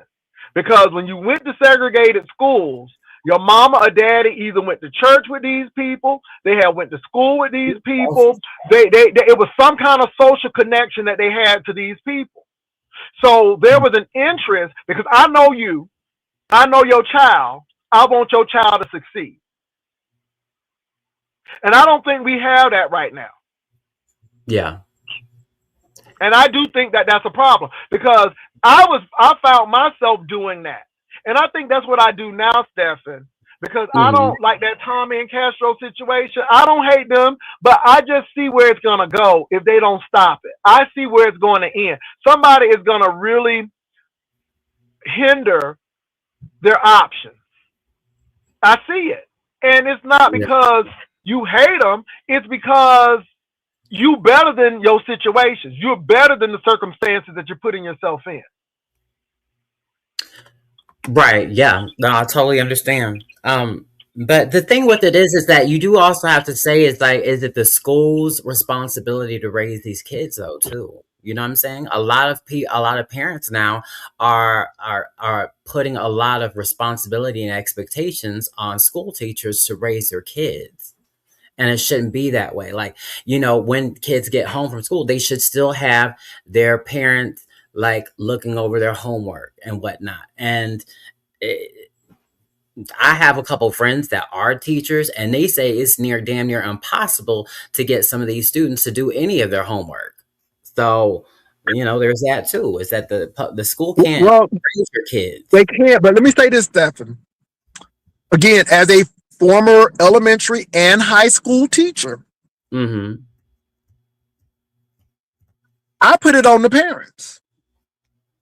If I had a student who started acting out, I immediately called their parents. Yeah. I would tell the parents what was going on, and I would put that child on the phone. I would get the phone back, and I would say, look, I can send your child to the office, and they're going to go home for 3 days. And if they go home for 3 days, two things are going to happen. Either you're going to have to take off of work to be with them, or you're going to have to pay for a babysitter to be with them, or run the risk of them being home by themselves. Now, if you can handle this and rectify the situation, I will let you do that. If not, I'm going to send them to the office. I'm just calling you as a courtesy, so I don't have to send them. I said, it's not my desire to have your child to come home for 3 days. And when you talk to a parent like that, usually you get, oh, okay, yeah, I'm going to handle it. I had one Caucasian man, when I told him what his daughter was doing, he asked me, so what do you want me to do about it? Oh. And I said, I'm so glad you asked. Let me tell you what you can do. This is her homework assignment. Da da da da. Baby, he asked the question. I told because he was trying to get flipping with me. I flipped the script right on back. I'm so glad you asked. This is what you can do. I don't Right. play. So again, I think that when you put the responsibility back on the parent and let them know the consequences and what's going to happen, Mhm. let me say this. In my experience, I didn't have a problem with the kids. I didn't even have a problem with the parents. I had a problem with the system because the system was geared towards the test. The system was about paperwork. The Hurt. system was not about teaching your children. The system was about a status quo so they could look good on paper. Mhm. Even though your child may not know how to read, as long as we look good on paper. And that's the problem. That's the problem. I'm not lying. Now, I didn't have a problem with disrespectful kids because I didn't play. I set an expectation before you got in my classroom. I wasn't playing with you. Mm. I had a boy. I swear that boy done stayed back about 4 or 5 times, and the teachers were scared of him. I ain't scared of you. I'm like, what you say to me? I said, you wanna repeat that? Now, is there an incentive to like pass the students on, even if they didn't even? I'm glad you brought that up. If you failed the student, they penalized you, and you had to call the parent, which you should, rightfully so. But then you had to tell the people what you gonna do to help that student, and it was always the teacher's fault. It was never any responsibility on the student or the parent. It was always the teacher. And you get tired of that crap. You get tired of the crap. And let me tell you what really bothered me. It's the good teachers that get burned out. Because if you are a teacher who have great classroom management and your class is disciplined, they will send all of the challenging students to your class. Because the teachers who don't know how to handle the challenging students, they'll send them to your class. Okay, the challenging. If you're a good teacher, they send the challenging kids to your class. Is that what you're saying? Correct, because you know how to manage it. So you got those teachers who don't know how to manage their class, and you're doing their work and your work, and you get tired of that crap. And then you say, "Well, what the hell you do? Didn't you go to Baylor? They didn't teach you how to handle your class at Baylor University? What the hell?" Come on, Baylor. And so you look at that kind of stuff. What do you do? And then you ask the question, how did you get to 9th grade and you don't know how to write or you don't know how to read? Mm. I had a problem with parents. I would offer tutorial services, and I would call parents and say, hey, and I was upfront, your child is reading on a 6th grade level, and they're struggling with that. And so I can help them, but they need to come to tutoring on it. Oh, he can't come because he got basketball practice. I'm like, okay, I see what your priorities are. But let me tell you, the system, let me tell you something, you all. Let me tell you what wealthy schools do.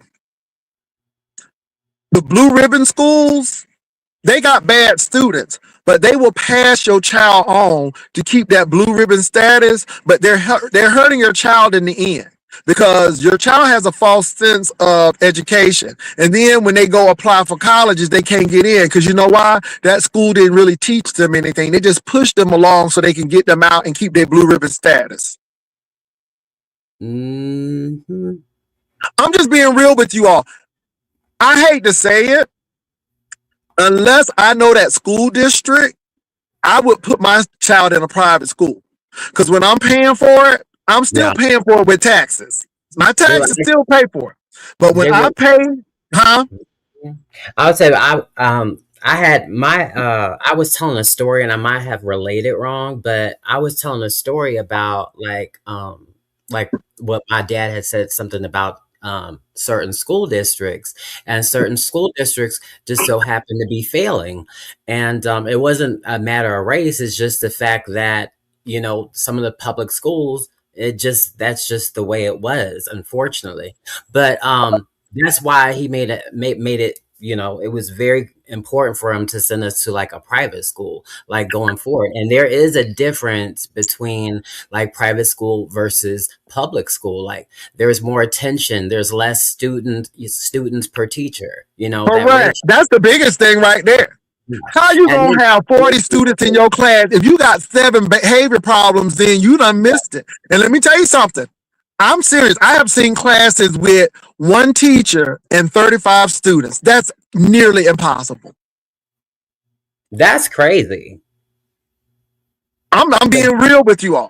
The biggest class I've ever had was 15 students. That's the biggest Okay. class I've had. Yeah, Okay. And you know your teacher's gonna be able to give you more incentive. Oh. Let me say this too. Special ed kids need to be integrated in classes like music and less challenging classes. But when it comes to English, mathematics, and science, those kids need to be in smaller, specialized classes. You do special ed kids a disservice trying to integrate them in those classes. They do need to be integrated, but not in those classes. Those classes where they're going to be tested, they need to be in smaller, specialized classes. And also, parents, if you have a special ed student, you better use those accommodations, because those accommodations will be it will be the difference between your child passing or failing.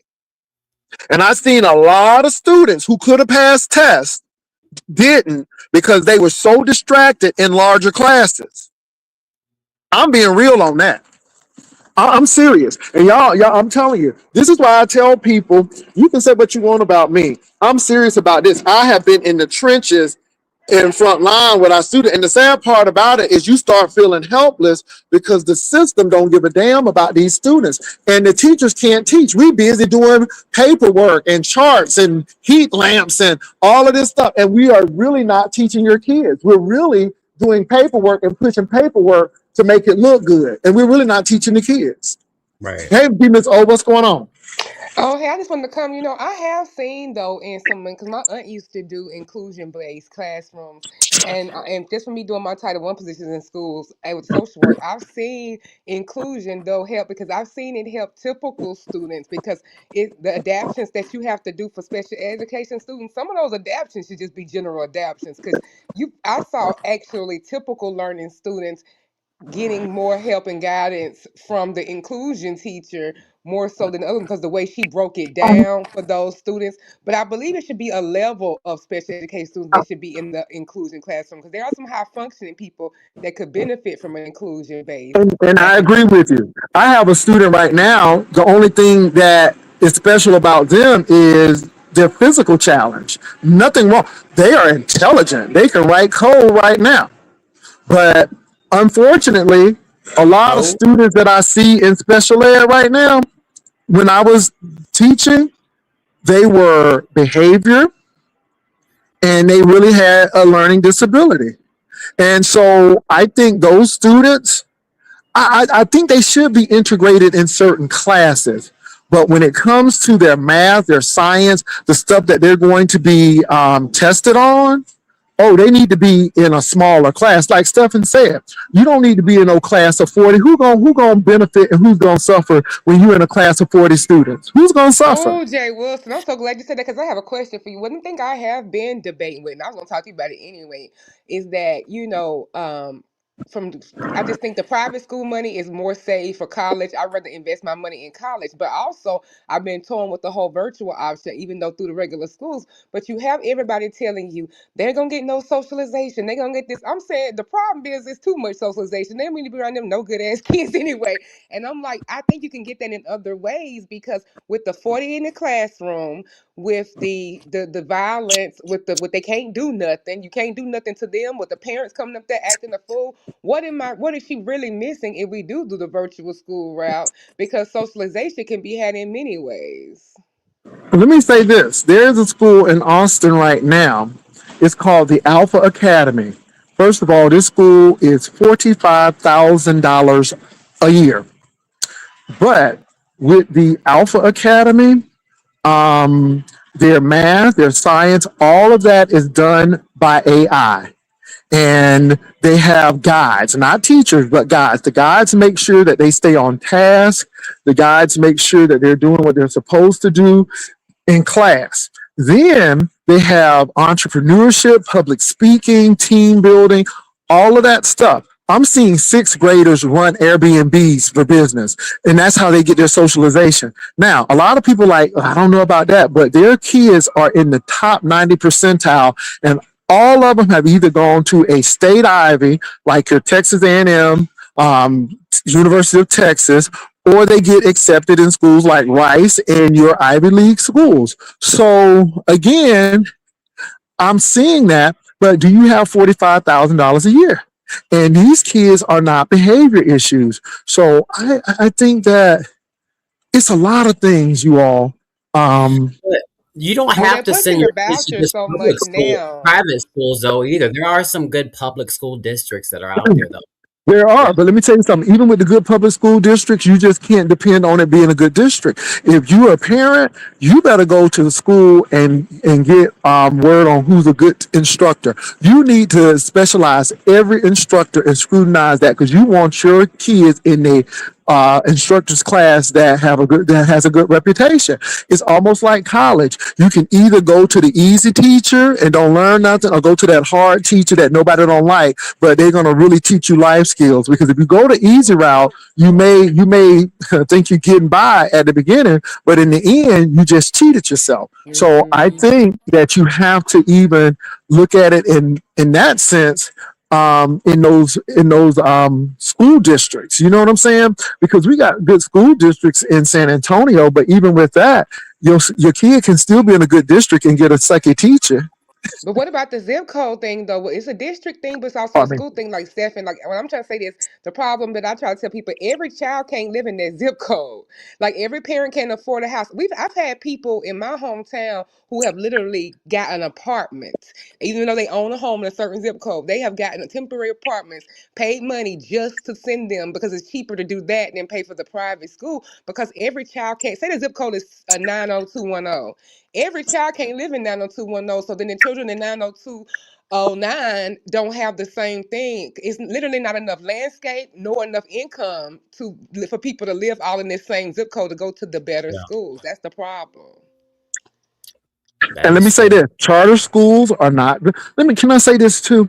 Do not be fooled by school of choice. No, it's not a school of choice because the good private schools, first of all, parent involvement is critical. And if you can't Right. be involved, you ain't going. And if your child has a behavior issue, they ain't gonna get accepted. And some of the parents say if you got a good child and all of this stuff, can you still afford them uniforms? Because everybody can't afford them uniforms and all of that stuff that it takes Talk to go to about the those schools trips. They go on trips. We and need the to give trips and tuition all of that. vouchers. So my thing is what happens is you get sent to a low performing charter school that don't care nothing about you except the money. When somebody auntie cook Mhm. chicken at the church and they feel like they are nutritionists. Charter schools get away with stuff that you would not believe. Their Right. teachers don't have to be certified. They don't have to be certified at all, even at public charter schools. So you have to watch that. And most of the public charter schools are doing no better than the public schools. And what happens is you take that money out of public schools, and guess what happened? That child has to come right back to the same school that they left because they can't even cut it at the charter school. So again, the bottom line is, I think Stephen hit the nail on the head. Smaller classes, more teacher interaction, and more teacher training. Only in the well, I shouldn't say only in the United States, but for industrialized countries rather, do you not know it is a honor and a privilege to teach schools in Asian countries, and they treat their teachers like engineers, like doctors, and they pay them well. And it is very competitive to get into a teaching education field. In the United States, we treat teachers like dirt, and we pay them like dirt. I mean, I'm being real. I know for a year after, now it's it's not full fledged teaching, but like a year after I got out of college, I did the TEFL certification where you teach English as a foreign language, and the Asian countries, they paid the best They do. for their teachers, like their English teachers. They paid the very best. I don't know why that was, if it's in demand or Because they value education, and maybe they're trying to push their people up, where in the United States, we're trying to make people dumb so we can control them.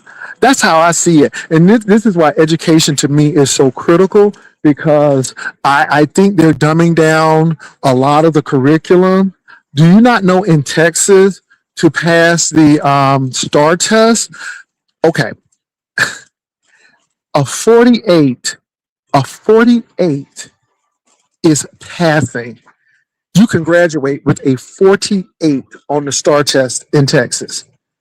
It's Dang. called approaching, and then they have masters, meets, and approaching. So I don't know what approaching means. I guess you get into it, but you ain't quite there. But my thing is, a D, first of all, a 70, let me see, passing was 70 to 75. yeah, Anything below 69, which is a D, was failing. right. And in college, if you made a D, you passed the class if it wasn't a major class, but you couldn't transfer the credits. Right. So you're telling me that a 48, which is way below a 50, is passing, That's a but they F. have lowered the standard. It's an F, but they're calling it approaches. Are you serious? What are you approaching? Failure? Mm. It's really sad. So D Ms O, this is why we have these problems. And again, I will give San Antonio their props. San Antonio does have the essay program for they provide pre-K essay. So they're trying to teach their kids and give them education before they get into kindergarten. So they call it pre-K essay, and they have certified educators to help these kids get ready for elementary school and beyond. So they're actually investing money in their people, which I think is great.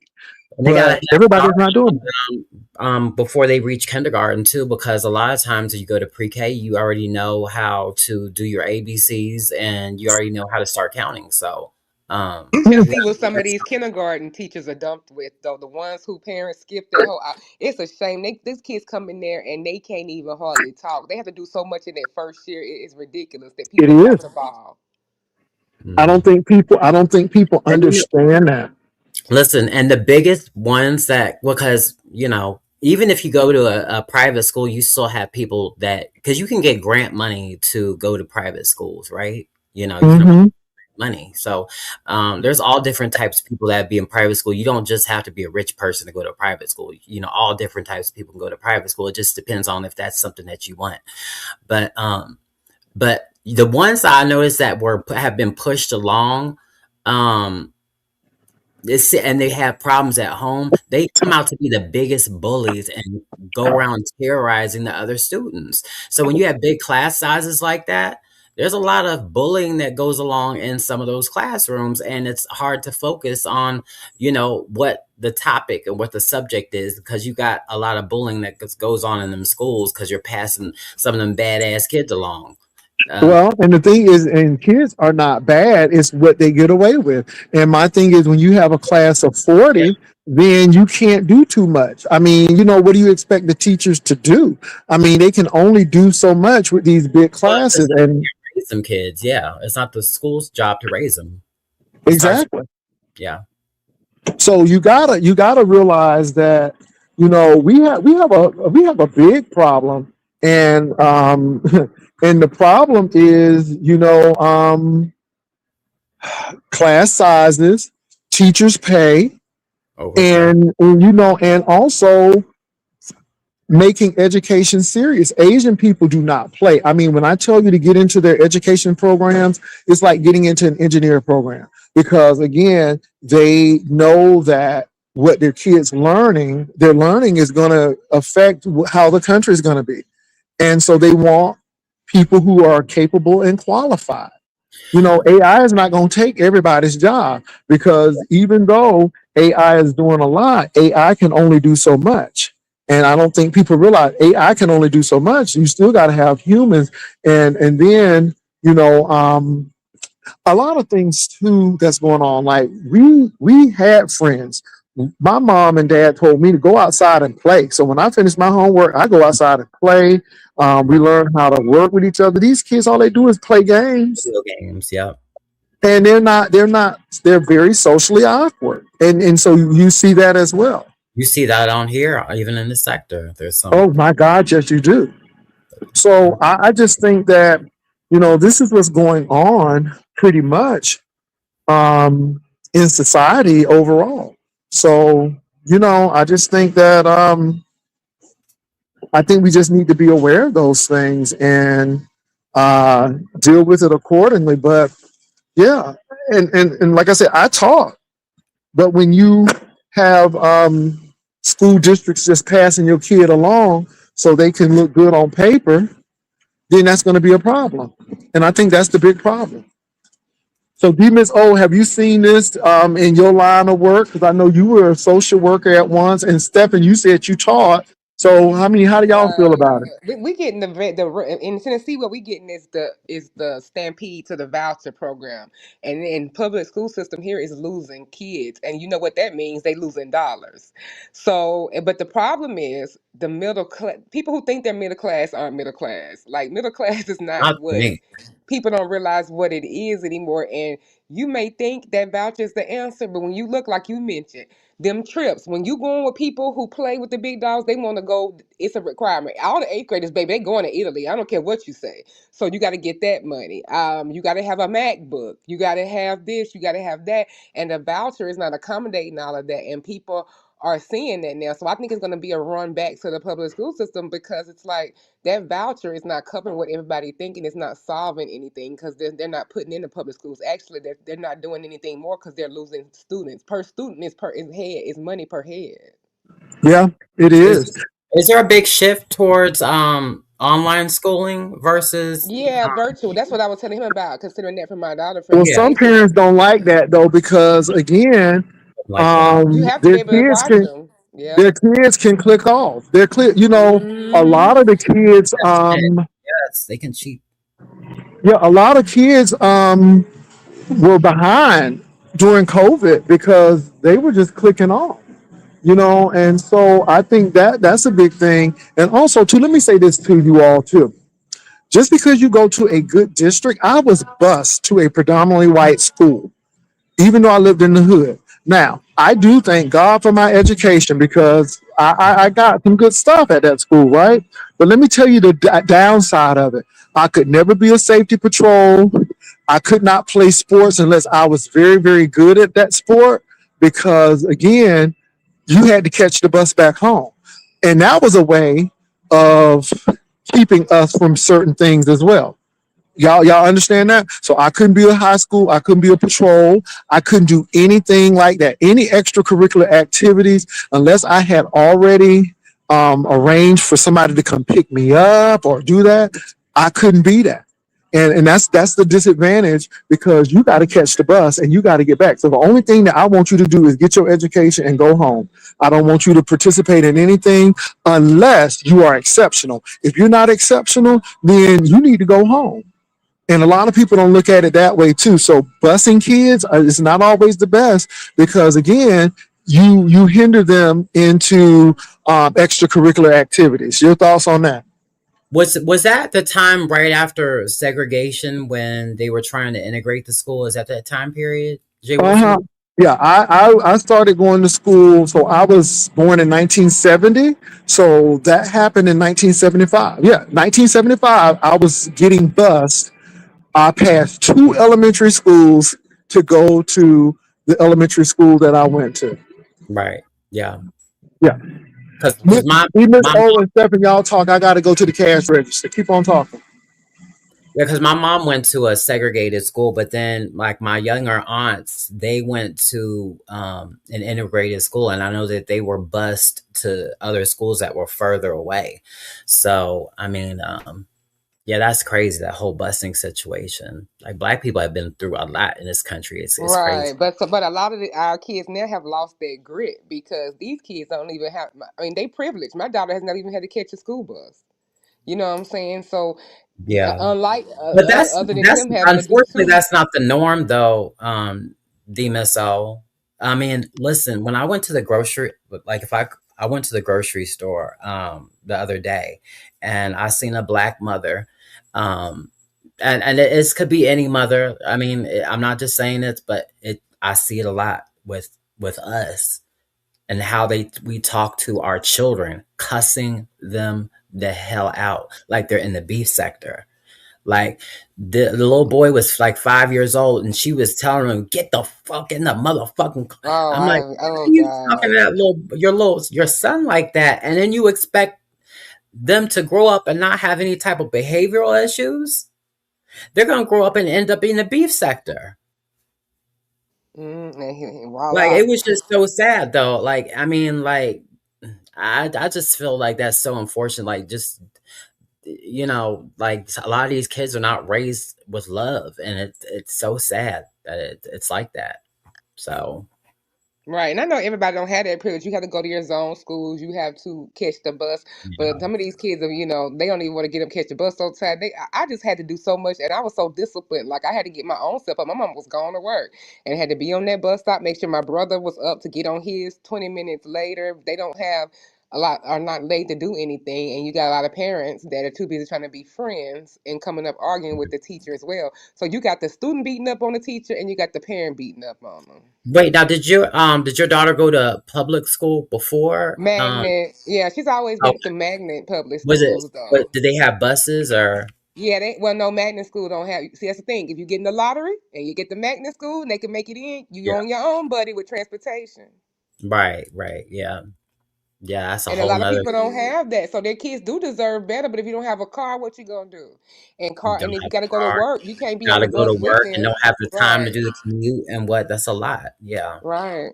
So your child end up with a subpar education just by lack of means, which is something I'm passionate about. It's not fair. Like I was telling you, everybody can't Mhm. live in that zip code. And I'm still at the register, but I want to just chime in. And you want your child to have a comprehensive education. If they want to be in music theater or if they want to do soccer, you want them to do that. They can't do that when they're bused. And I'm telling you, it makes a big difference. So, if you're not willing to sacrifice and or have somebody, you might want to think about those schools. I think what we should do is try to make our public schools better. That's what we should do. And like Stephen said, get smaller classroom sizes and pay these teachers. We can pay the administrators. I know administrators are making a whole lot of cash, but then you don't want to pay your teachers. And we're the only country that pays our teachers dirt. And these people don't understand that your teachers are going to help you to get where you need to be. And until we start paying our teachers and really require some good training and lower these class sizes, we're going to continue to have the problems that we have. I think they should offer some parenting classes too. Well, that's just me. That's why it's Hey, good when you y'all, have I'm a at the tough register, so truancy keep on drug in going. your area. Like you, juvenile court ain't playing with some of these people in certain areas, and that's what you're gonna have to end up doing. Like when they don't want to go, don't want to make them do anything, you gonna haul their ass in there too. There's a judge in Atlanta when I used to do social work. He was notorious for the truancy issues and the parents who acted like they was the friends, didn't want to do nothing. You was gonna have your ass right there at school at 7:50 with them, and you was not gonna leave until 3:10 because it was coming in, going out the door. So is your monster? You gonna deal with it and holding them in contempt if they didn't. So How sometimes much it takes school a do they hard have to line. miss before that starts becoming a problem? It depends on the district. That's the thing. And it depends. And it doesn't even depend on the district. And I know this firsthand from doing these jobs. It doesn't only depend on the district. Sometimes it's school by school. One school will let you go 5 days. Boom, you get a truancy letter. Another school be 15 days and they ain't sending out ish. It's the uniformity is the problem too. And there are certain districts that are tougher on truancy court. And I understand what it is. You don't want parents to lose their job and things like that, but something has to happen because if you don't want to parent them and you don't want to make sure they go to school, then don't have them. I know people might not They get their thinking that rocks off about that, but I'm sorry. Close your legs. they ain't thinking about that, unfortunately. Cause shit, it's That's people a that happy sick. foresight. Like that's why a lot of people like me and my there's just five of us, like with me and my siblings included. But me and all my siblings only have like one child each. But we didn't have very many children because it's expensive to have children now. So I mean that's a conscious effort that you have to make. Understand you can't be Hi, how are having you? kids anymore if you can't I'm afford gonna them. also get 3 bags of ice, please. Coming right up. Everybody's having Super Bowl parties. I got wrapped up into that. Oh, is that this weekend? But the drinks and the ice is the cheapest thing, so I said I'll go ahead and do that. Who's in the Super Bowl? Yeah, The and Patriots, and I I'm from forgot the Florida, other so one. none of my teams are in, so I don't really care right now. So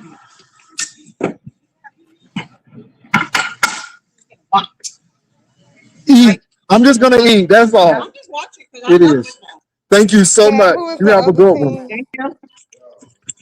The who, babe? Thank you, sir. I appreciate it. I'm gonna go Seattle. get Oh my yeah, ice. Seattle versus the Patriots, Steph. All right. Enjoy your weekend.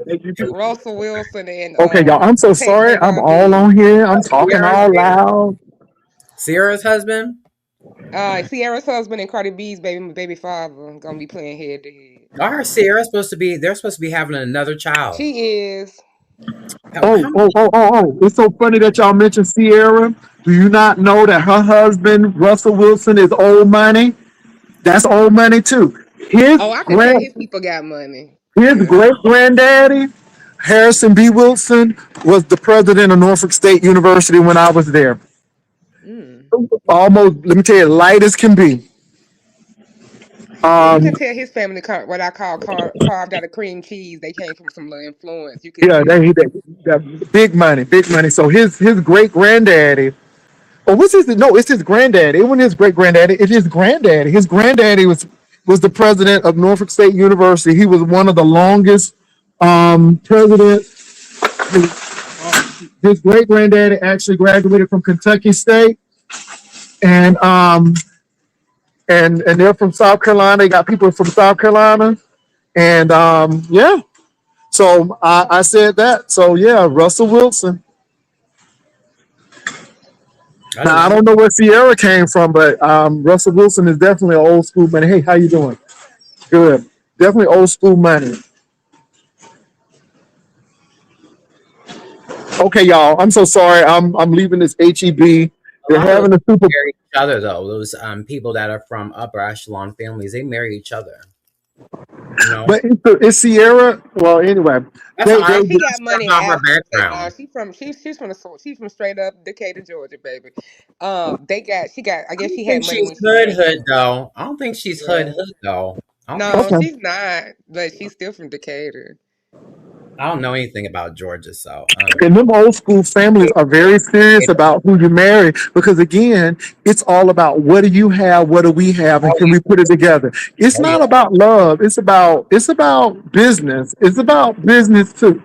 Them oh yeah, Jack and Jills and them debutante balls oh and yeah. Boca The Jack and Jill Children. Society. Yeah, my sister was in that. Mm. Yeah, all of that is to make sure that people get hooked up with the right folk. Don't get it twisted. Yep. It's to help Hey, I us to got the same advance. idea, Jack It's and Jill. networking. Uh, That Jack and Jill thing just didn't never appeal to me. It doesn't still now. but But I think it's probably it's a, because I wasn't sorority minded.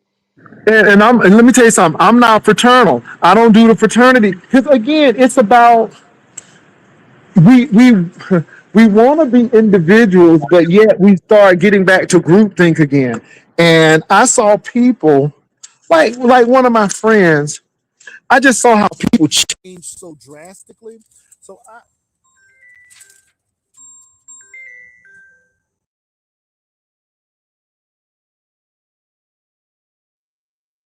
I had a friend, and he wound up being A Phi A, which is Alpha Phi Alpha. And when I tell you he changed like a drop of a dime, and he was talking about he was a genius because he was an alpha. And I'm not mad at that because they really push, self esteem, right? But then I had to push back on him, and I'm like, well, genius, you're not a part of Alpha Kappa Mu. That's the honor society. I ain't never seen you at none of those meetings. So I said, so I'm a part of Alpha Kappa Mu and in the honor society. But it was just they started. It was almost like groupthink, and like school days. I think Spike Lee did an excellent job of showing how these people think. And I look at that and I'm like, every job, every career that I got, it was because, you know, I got it. I didn't have any connection.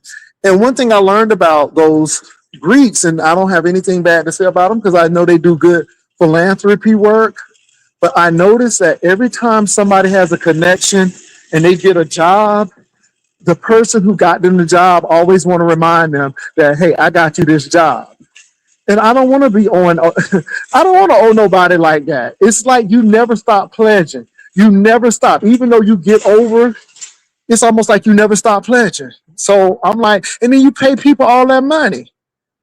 And I'm like, I'm not paying you all, I'm not paying all of that money to be a part of something. And it just never appealed to me. So it is what it is. Y'all thoughts? Go ahead. I mean, they bringing it to the beef sector too, which is why it's like that too. It's that same minded, and it's the same people. A lot of people that are keeping up, like they are all in different fraternities. Brothers, they bringing that same mentality and that group think and stuff to the beef sector.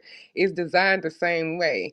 And I come from, somebody who's real up in their organization and things like that. But and I consider it myself. I've been offered two. I mean, I could have done either one or two different things, but they bringing that here too, and I don't like that. I'm different. Like I'm a problem child. I can't just go along with what you say because we all pay the same dues. Yeah, I don't, let me say this, you all.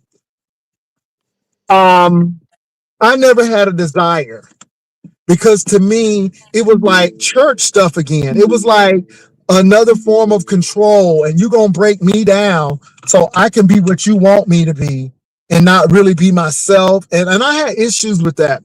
That's why like the Masons and the Elks, those kind of clubs never appealed to me.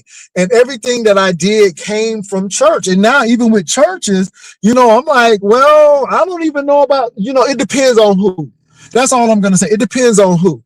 But I'm skeptical of everything now. I ask questions about everything because a lot of stuff is about control. Can I control you? Can I influence you? And I don't have a problem with,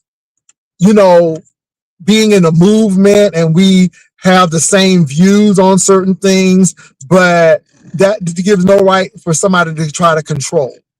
And I think a lot of it is about control. But it goes back to the education again.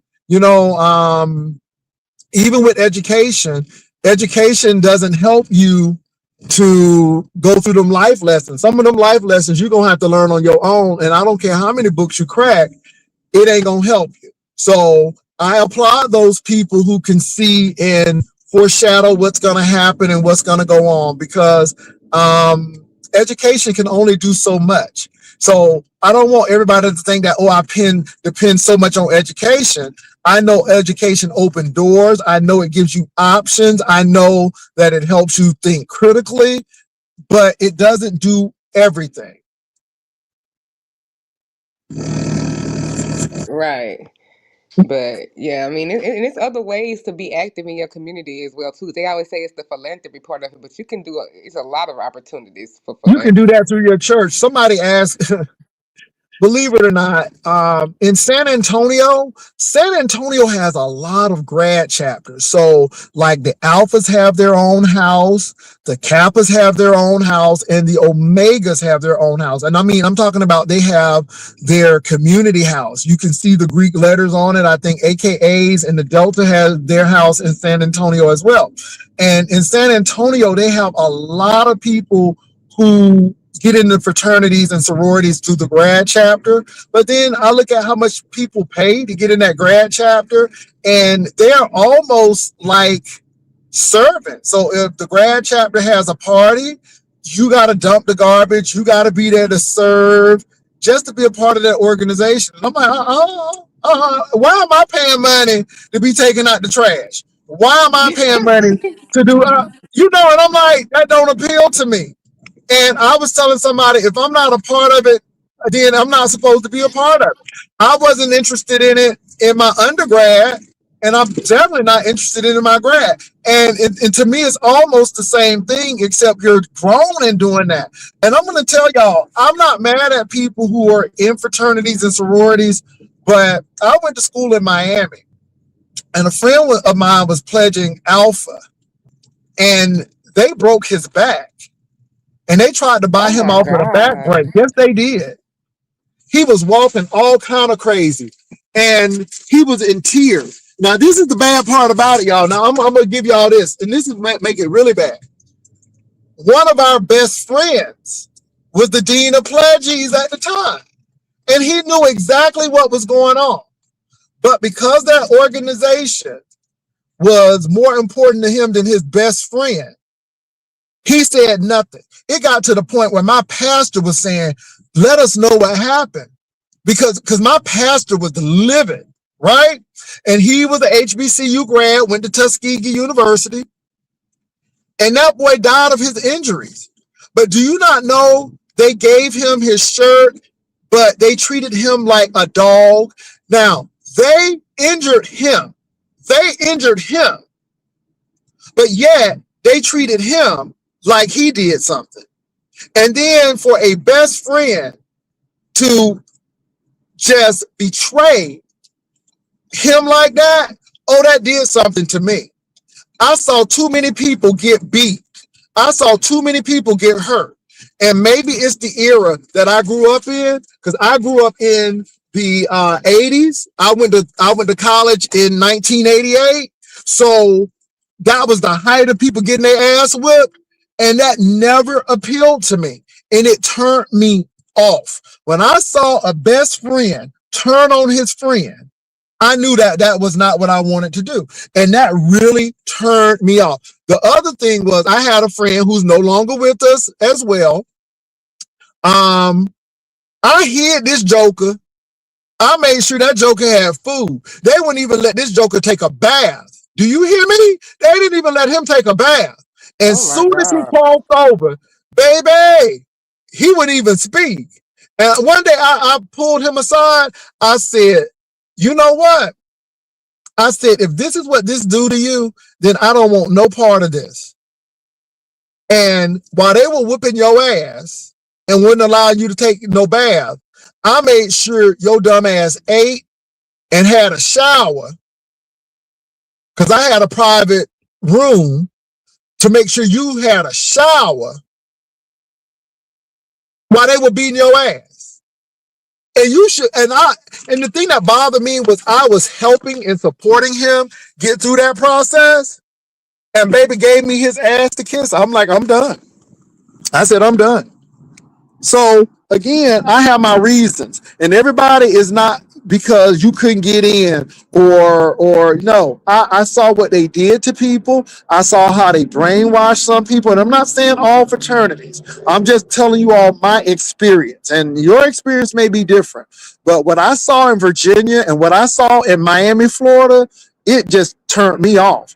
And we still have these people in these fraternities losing their life because of these people hazing and beating their ass. Go ahead, Demus.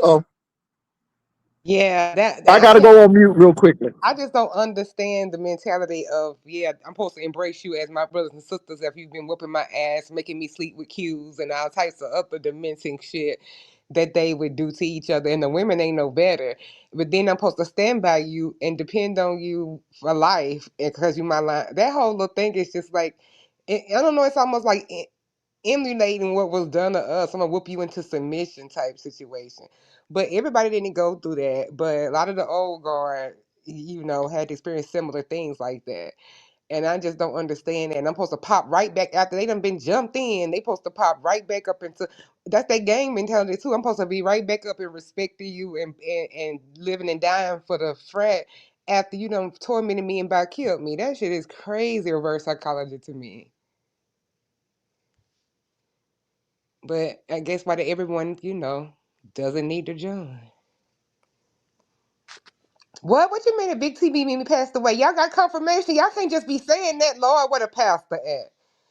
Don't not start that, y'all. I'm not serious. Wait a minute. Wait.